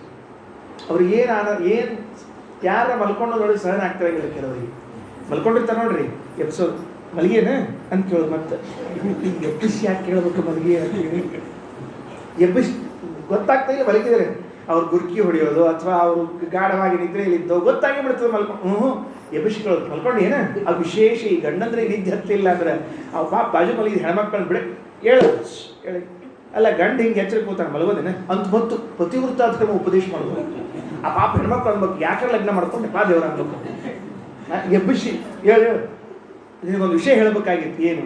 ಅಕ್ಕಿ ಪಾಪ ಏನೋ ನಮ್ಮ ಮನೆಯವ್ರಿಗೆ ಏನೋ ಸಮಸ್ಯೆ ಆಗಿರ್ಬೋದು ಅಂತ ಕಣ್ ತಿಕ್ಕೋದು. ಏನ್ರಿ ಏನು ವಿಷಯ? ಅದೇ ನಂಗೆ ನಿದ್ದೆ ಬರುವಲ್ತಾಗ್ಯದ. ಅದಕ್ಕೆ ಮಲ್ಕೊಂಡಾಗ ಎಬ್ಬಿಸೋದು ಜಾಸ್ತಿ. ನಾ ಮಲ್ಕೊಂಡೆ ಅಂದರೆ ನನಗೆ ಯಾರೂ ಎಬ್ಬಿಸಬಾರ್ದು. ಯಾರಾದರೂ ನನ್ನನ್ನು ಎಬ್ಬಿಸಿದರೆ ನಾನು ಕಣ್ಣು ತೆಗೆದ್ರೆ ಅವರು ಸುಟ್ಟು ಬೂದಿ ಆಗಬೇಕು ಅಂತ ಹೊರ ಕೇಳ್ಕೊಂಡ್ರೆ ಮುಚ್ಕೊಂಡು ಎಬ್ಬಿಸಿದವ್ರು ನೋಡಿದ್ಕೊಂಡೆ ಢಮ್. ಪುಣ್ಯಾಕೆ ನಮ್ಗೆ ಯಾರಿಗೂ ಹಂಗೆ ವರ ಇಲ್ಲ. ಇಲ್ಲ ಇಷ್ಟೊತ್ತಿಗೆ ಎಷ್ಟು ಮಂದಿ ಢಮ್ ಅಂತಿದ್ರು ಏನೋ.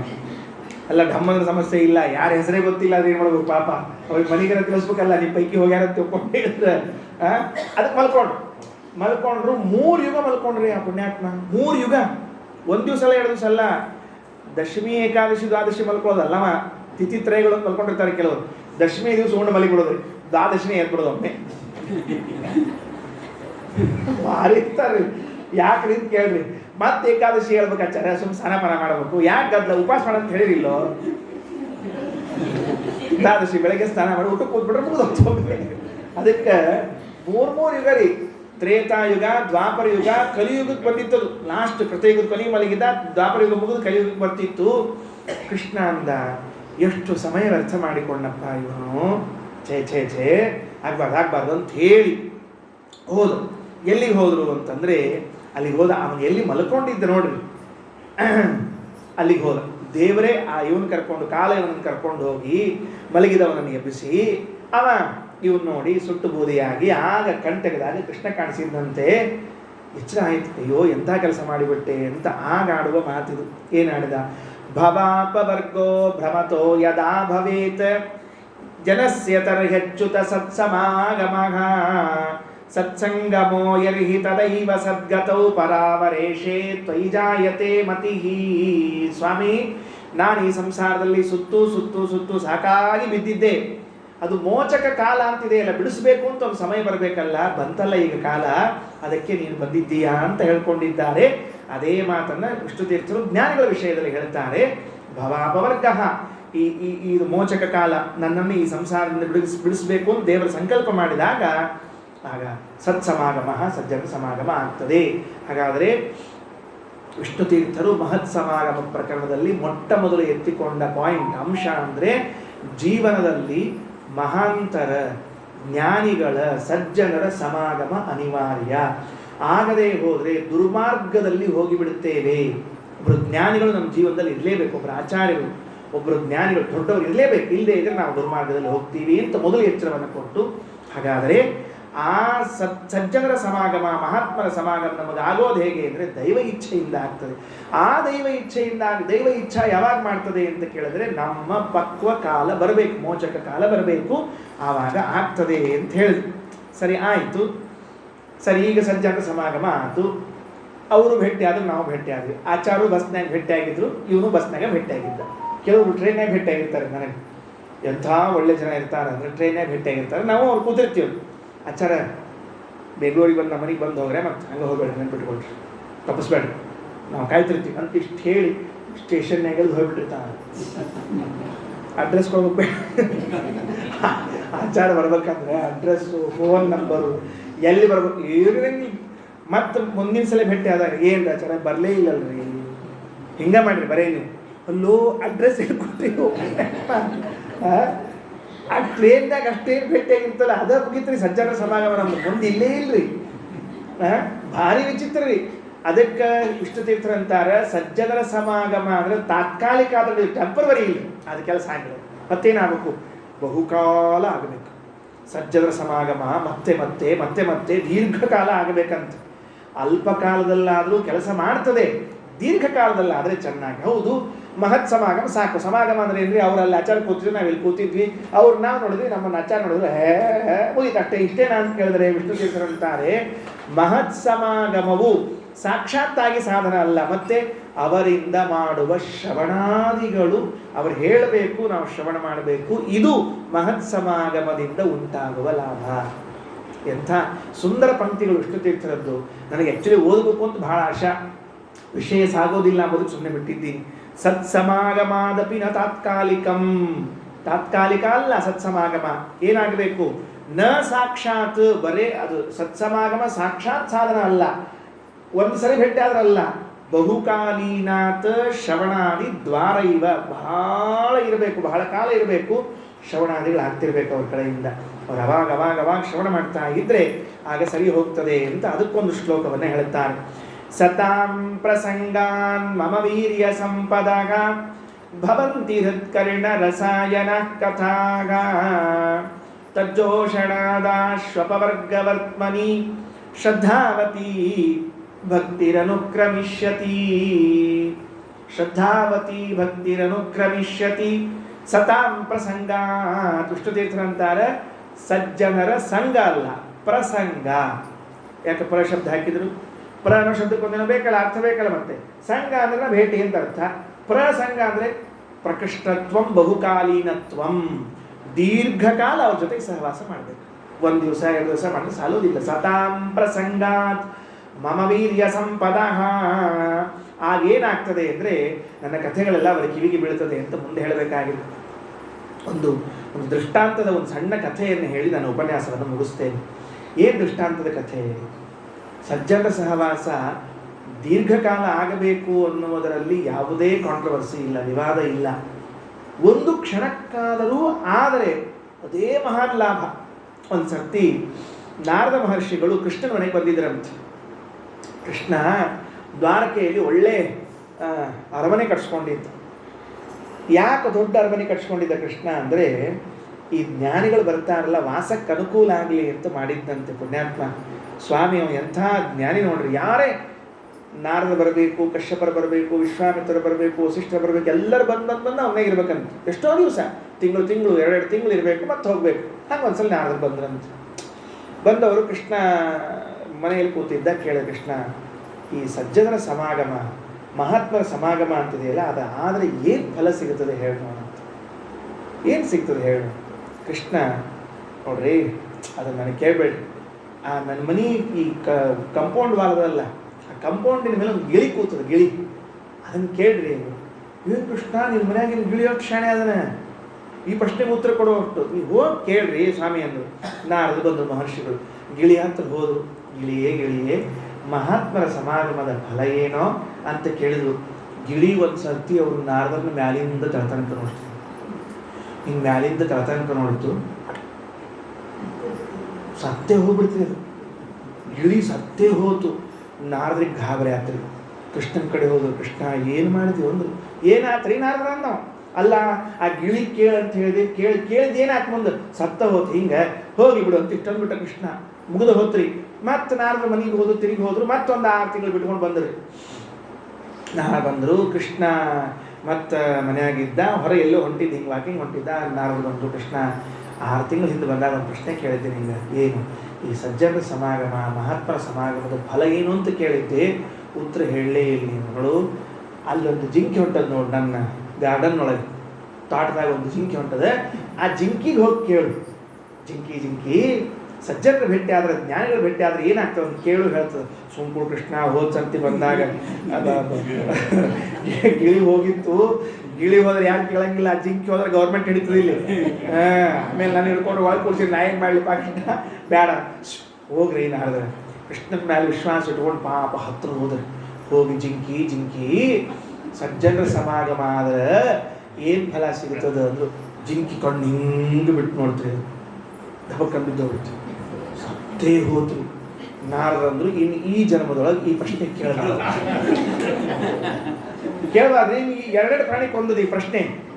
2 ಪ್ರಾಣಿ ಜೀವ ತಗೊಳ್ಳುವಂಥ ಪ್ರಶ್ನೆ ಏನು? ಅದಕ್ಕೆ ಕೆಲವಂತ ಏನು ಪ್ರಶ್ನೆ ಕೇಳ್ತಾ ಜೀವ ತಿಂತಿ ಅಂತಿರಂಗಿಲ್ಲ. ಇದರ ಜೀವ ತಿನ್ನೋದಂದ್ರೆ ಬೇರೆ ಇಲ್ಲ. ಅದಕ್ಕೆ ಕೇಳೋದು ಬೇಡ, ಬಿಟ್ಬಿಟ್ರು. ಮುಂದೊಂದು ವರ್ಷ ಆದ್ರೆ ನಾರದ್ರು ಹೋಗಿಬಿಟ್ರು. 1 ವರ್ಷ ಆದ್ಮೇಲೆ ಕೃಷ್ಣ ದ್ವಾರಕಾದಾಗ ಯಾರ್ದೋ ಮನೆಗೆ ಹೊಂಟಿದ್ರಿ ಅವಸರದಾಗ. ನಾರದ್ರು ಬಂದರು, ದಬದಬದು ಬಂದರು. ನಾರದ್ರು ಬಂದ್ಕೊಳ್ಳಿ. ಕೃಷ್ಣ ಏನು ಮಾಡಿದ? ನಾರದ್ರ ಬರ್ರಿ ಹೋಗೋಣ, ಬರ್ರಿ ಒಬ್ಬರು ಮನೆ ಊಟಕ್ಕೆ ಹೋಗ್ಬೇಕಾಗಿದ್ದು ಬರ್ರಿ ಅಂದ. ನಾರದಂದ್ರು, ಅಡ್ಡಿ ಇರಪ್ಪ, ಯಾರ್ದೋ ಮನೆ ಊಟ ಅಂತೀವತ್ತ ಆನಂದ. ಯಾಕಂದ್ರೆ ಮಂದಿ ಮನೆ ಊಟ ಭಾಳ ಆನಂದ ಇರ್ತಾವೆ. ಮನೆಯಾಗ ಊಟ ಮಾಡಿದ್ರೆ ಅಷ್ಟು ರುಚಿ ಹತ್ತಂಗಿಲ್ಲ. ಅದ್ರೊಳಗೆ ಆಚಾರಗಳಿಗಂತೂ ನಿದ್ದೆ ಬರೋಂಗಿಲ್ಲ. ಮನೆಯಾಗ ಊಟ ಮಾಡಿದ್ರೆ ಮಂದಿ ಮನೆ ಊಟ ಮಾಡಿ ಭಾಳ ಚಲೋ ನಿದ್ದೆ ಬರ್ತದೆ. ಹೋದ್ರು ಕರ್ಕೊಂಡು ಹೋದ್ರು. ಅದೇನಾಗಿದೆ ಅಂದ್ರೆ ಅವಳು ಯಾವುದೋ ಒಂದು ಮನೆಯೊಳಗೆ ಒಂದು ಕೂಸಿಂದ ನಾಮಕರಣ ರೀ. ಆ ಕೂಸಿಗೆ ನಾಮಕರಣ ಕಾರ್ಯಕ್ರಮಕ್ಕೆ ಹೊಂಟಿದ್ದ. ಅದು ಕೂಸು ಇವ ಹರಕಿ ಹೊತ್ತು ಮತ್ತೊಂದು ಮಾಡಿ ಮುಗಿದೊಂದು ಮಾಡಿ 10 ವರ್ಷದ ಹರಿದಿದ್ದಂತೆ. 10 ವರ್ಷದ ಹರಿದಿದ್ದಂತೆ ಹರಕಿ ಹೊತ್ತು ತೊಟ್ಲಾಗ ಕೂಸಿನ ಹಾಕ್ಯಾರ, ನಾಮಕರಣ ಮಾಡ್ಯಾರ. ಕೃಷ್ಣಲ್ಲಿ ಕೂತಿದ್ದ. ನಾರದ್ರ ಕೈ ಹಿಡಿದು ಕರೆದ, ನಾರದ ಬರಲಿ ಅಂತ ಒಂದು ಪ್ರಶ್ನೆ ಕೇಳಿದ. ನೆನಪದ ನಿಮಗೆ ಅಂದ. ನಾರದ್ರು, ಓ ಅತ್ತ ಇಲ್ಲ, ನಾ ಏನೋ ಪ್ರಶ್ನೆ ಕೇಳೇ ಇಲ್ಲ. ಅಲ್ಲ, ನೀವು 6 ತಿಂಗಳು, ನಾ 6 ತಿಂಗಳಿಗೆ ಬಂದೇ ಇಲ್ಲ ನಿಮ್ಮ ಮನೆಗೆ. ಅಲ್ಲಿ ನೀವು 6 ತಿಂಗಳು ಬಂದಿದ್ರಿ, ಪ್ರಶ್ನೆಗೆ ಸುಮ್ಕೊಳ್ಬ ಕೃಷ್ಣ ಊಟ ಮಾಡ್ಕೊಂಡು ಹೋಗೋಣ ಅಂತ. ನಾರದ್ರೆ ನಿಮ್ಮ ಪ್ರಶ್ನೆಗೆ ಉತ್ತರದ ಇವತ್ತು ಅಂದರು. ಯಾರು ಹೇಳ್ತಾರ ಅಂದ್ರು ನಾರದರು, ಆ ತೊಟ್ಟಲ್ದಾಗ ಕೂಸದ ಆತಿವತ್ತ ಅವ ಯಾರೋ ಒಬ್ಬ ಇದ್ದಾನ, ಖಡ್ಗ ತೆಗಿತಾನ, ನನ್ನ ತಲೆಗೆ ಹಾರಿಸ್ತಾನ, ಇವ ಕೂಸಾಕ್ತಾರ ಅಂದ್ರು. ನಾರದ್ರೆ ಹೋಗಿ ಕೂಸಿನ ಕೇಳ್ರಿ. ಬ್ಯಾಡೋ ಕೃಷ್ಣ, ಬ್ಯಾಡ, ಹೋಗ್ರಿ. ನಾರದ್ರೆ ಎಷ್ಟು ನಿಮ್ಗೆ ನನ್ನ ಮೇಲೆ ವಿಶ್ವಾಸ ಇಲ್ಲ? ನಿಮ್ಮ ಮೇಲೆ ವಿಶ್ವಾಸ ಇದ್ದದಕ್ಕೆ 2 ಸತ್ತಾವ, ವಿಶ್ವಾಸ ಇದ್ದದಕ್ಕೆ 2 ಸತ್ತಾವ. ಹೋಗಿ ಸುಮ್ಮ ಹೋಗಿ. ನಾರದ್ರೆ ಹೋಗಿ ಕೂಸಿನ ಕಡೆ ನೋಡಿದ್ರು, ಕೃಷ್ಣನ ಕಡೆ ನೋಡಿದ್ರು. ಕೃಷ್ಣ ಅಂದ, ಕೇಳ್ರಿ. ಆ ಕೂಸಿನ ಕಡೆ ನೋಡಿದ್ರು, ಕೃಷ್ಣನ ಕಡೆ ನೋಡಿದ್ರು. ಕೃಷ್ಣ ನಾರದ ಹಿಂಗಂದ. ಮತ್ತೆ ಕೃಷ್ಣ ಅಂದ ಕೂಡಲೇ ಅದು ಕೂಸಿಗೆ ಕೇಳ್ತು, ಕೂಸೆ ಸಜ್ಜನರ ಸಮಾಗಮದ ಫಲ ಏನೂ ತಿಂಚೋಬಿಟ್ರಿ. ಯಾಕಂದ್ರೆ ಗಡಗ ಆ ಕೂಸು ತೊಟ್ಟಲಲ್ಲಿ ಮಾತಾಡಿತಂತೆ. ನಾರದರೆ ಅಂತು ಯಾರಪ್ಪ ಅಂತ ನೋಡಿದ್ರು ಅವರು. ತೊಟ್ಲ ಹಿಂಗೆ ಕೂಸೋದು, ನಾಮಕರಣ ಆದ ಕೂಸ್ರಿ ಮಾತಾಡ್ತದ್ದು. ಏನು ನಾರದರೆ ಏನಪ್ಪ ಅಂತ ಕೇಳು. ಸಜ್ಜನರ ಸಮಾಗಮದ ಫಲ ಏನು ಅಂತ ನಿಮ್ಮ ಪ್ರಶ್ನೆ ಇತ್ತಲ್ಲ. ನೀನಂದ್ರೆ ಮೊದಲನೇ ಸರ್ತಿ ನೀವು ಭೇಟಿ ಆದಾಗ ನಾನು ಕೃಷ್ಣನ ಮನೆಯೊಳಗೆ ಗಿಳಿಯಾಗಿ ಹುಟ್ಟಿದ್ದೇನೆ. ಆ ಗಿಳಿ ಆದಾಗ ನಿಮ್ಮ ದರ್ಶನ ಅಂತ ನೋಡ್ರಿ. ಗಿಳಿ ಜನ್ಮ ಹೋಗಿ ಜಿಂಕಿ ಜನ್ಮ ಬಂತು, ನನಗೆ ದೊಡ್ಡ ಜನ್ಮ ಬಂತು. ಜಿಂಕಿ ಆದಾಗೂ ನೀವು ಬಂದು ನನಗೆ ದರ್ಶನ ಕೊಟ್ರಲ್ಲ, ಆ ಜಿಂಕಿ ಜನ್ಮ ಹೋಗಿ ಇವತ್ತು ಯಾದವ ಕುಮಾರ ಆಗಿ ಹುಟ್ಟಿನಿ. ಇನ್ನೇನು ಬೇಕಾಗಿದೆ ಹೇಳ್ರಿ ಸಜ್ಜನ ಸಮಾಗಮದ ಫಲ ಅಂತ ಕೇಳ್ತಾ ಇದ್ದಾರೆ. ಮಹಾತ್ಮರು, ಜ್ಞಾನಿಗಳು ಸಮಾಗಮ ಆಗ್ತಾ ಇದ್ರೆ ಜೀವನದಲ್ಲಿ ಒಳ್ಳೆಯದಾಗ್ತದೆ ಅಂತ ಹೇಳ್ತಾರೆ. ಸತಾಂ ಪ್ರಸಂಗಾನ್ ಮಮ ವೀರ್ಯ ಸಂಪದಃ ಭವಂತಿ ಹೃತ್ಕರ್ಣ ರಸಾಯನ ಕಥಾಃ ತಜ್ಜೋಷಣಾದಾಶ್ವಪವರ್ಗವರ್ತ್ಮನಿ ಶ್ರದ್ಧಾವತಿ ಭಕ್ತಿರನುಕ್ರಮಿಷ್ಯತಿ. ಸತಾಂ ಪ್ರಸಂಗಾತ್, ಸಜ್ಜನರ ಬಹುಕಾಲೀನವಾದ ಸಮಾಗಮ. ಬರೇ ಸಮಾಗಮ ಅಂದ್ರೆ ಅವರಲ್ಲಿ ಕೂತಿದ್ರು ನಾವಿಲ್ಲಿ ಕೂತಿದ್ರು ಅಂತ ಆಗಬಾರ್ದು. ಅವರು ಉಪದೇಶ ಮಾಡಬೇಕು. ಅವರು ಉಪದೇಶ ಮಾಡಿದಾಗ ಮಮ ವೀರ್ಯ ಸಂಪದಃ ಕಥಾಃ ಭವಂತಿ, ಭಗವಂತನ ಮಹಿಮೆಯನ್ನು ತಿಳಿಸುವಂತಹ ಕಥೆಗಳು ನಮ್ಮ ಕಿವಿಗೆ ಬೀಳ್ತಾವಂತ. ಭವಂತಿ, ಏನು ಆಶ್ಚರ್ಯ. ಅವ್ರ ಬಾಯಿಂದ ಕೇಳ್ತಾ ಇದ್ರೆ ಭಾಗವತದ 3ಯ ಸ್ಕಂದದ ಮಾತಿದೆ. ಇಲ್ಲಿ ಮುಂದೆ ವಿಷ್ಣು ತೀರ್ಥರು ಬಹಳ ವಿಸ್ತಾರ ಬರೀತಾರೆ. ನಾಳೆ ವಿಸ್ತಾರ ಮಾಡ್ತೀನಿ. ಇವತ್ತು ಸುಮ್ಮನೆ ಒಂದು ಕೊನೆ ಮಾತು. ಎಂಥ ಮಾತುಗಳು ಕಿವಿಗೆ ಬೀಳ್ತಾವ ಅಂತ ದೇವರಂತಾನೆ. ಸಜ್ಜನರ ಸಹವಾಸವನ್ನ ಮಾಡಿ ದೀರ್ಘಕಾಲ ಅವರ ಜೊತೆಗಿದ್ದಾಗ ನಮಗೆ ಕಿವಿಗೆ ಬೀಳುವ ಮಾತುಗಳು ಎಂಥದ್ದು ಅಂದರೆ ಭಗವಂತನ ಮಹಿಮೆಯನ್ನು ತಿಳಿಸುವಂತಹ ಮಾತುಗಳು.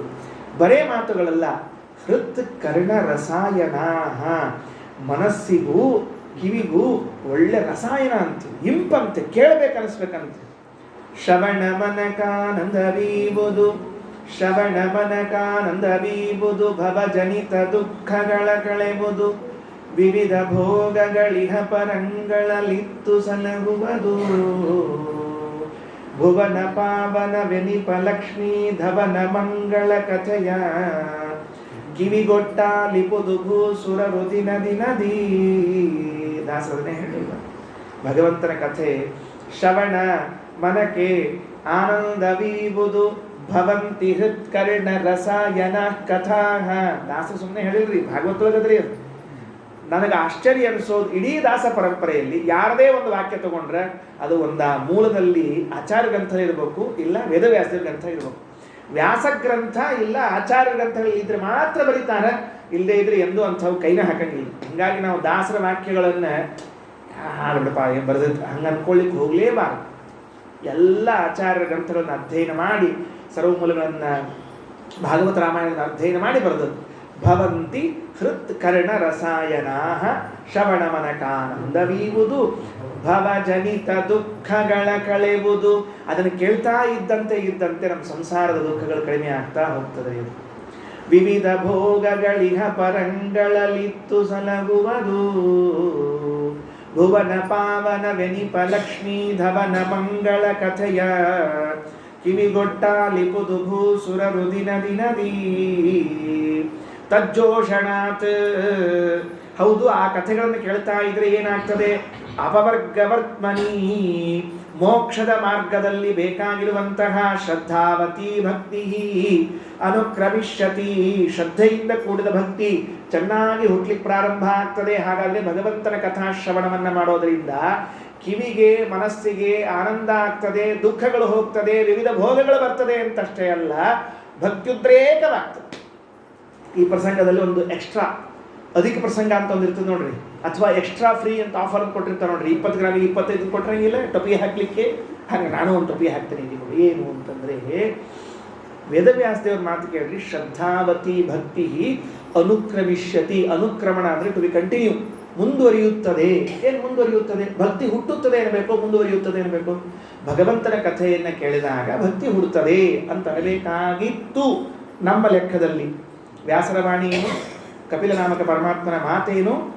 ಆಹಾ, ಭಕ್ತಿ ಹುಟ್ಟುತ್ತದ ಅಲ್ಲ, ಭಕ್ತಿ ಮುಂದುವರಿಯುತ್ತದ. ಅಂದ್ರೆ ಏನು? ಸ್ವಲ್ಪ ಸೂಕ್ಷ್ಮ ಪ್ರಮೇಯ, ಲಕ್ಷ್ಯ ಕೊಟ್ಟು ಕೇಳಿಸ್ಕೊಳ್ರಿ. ಭಕ್ತಿ ಅನ್ನೋದು ಹುಟ್ಟುವ ವಸ್ತು ಅಲ್ಲ, ಹುಟ್ಟುವ ವಸ್ತು ಅಲ್ಲದು. ಮತ್ತೇನದು?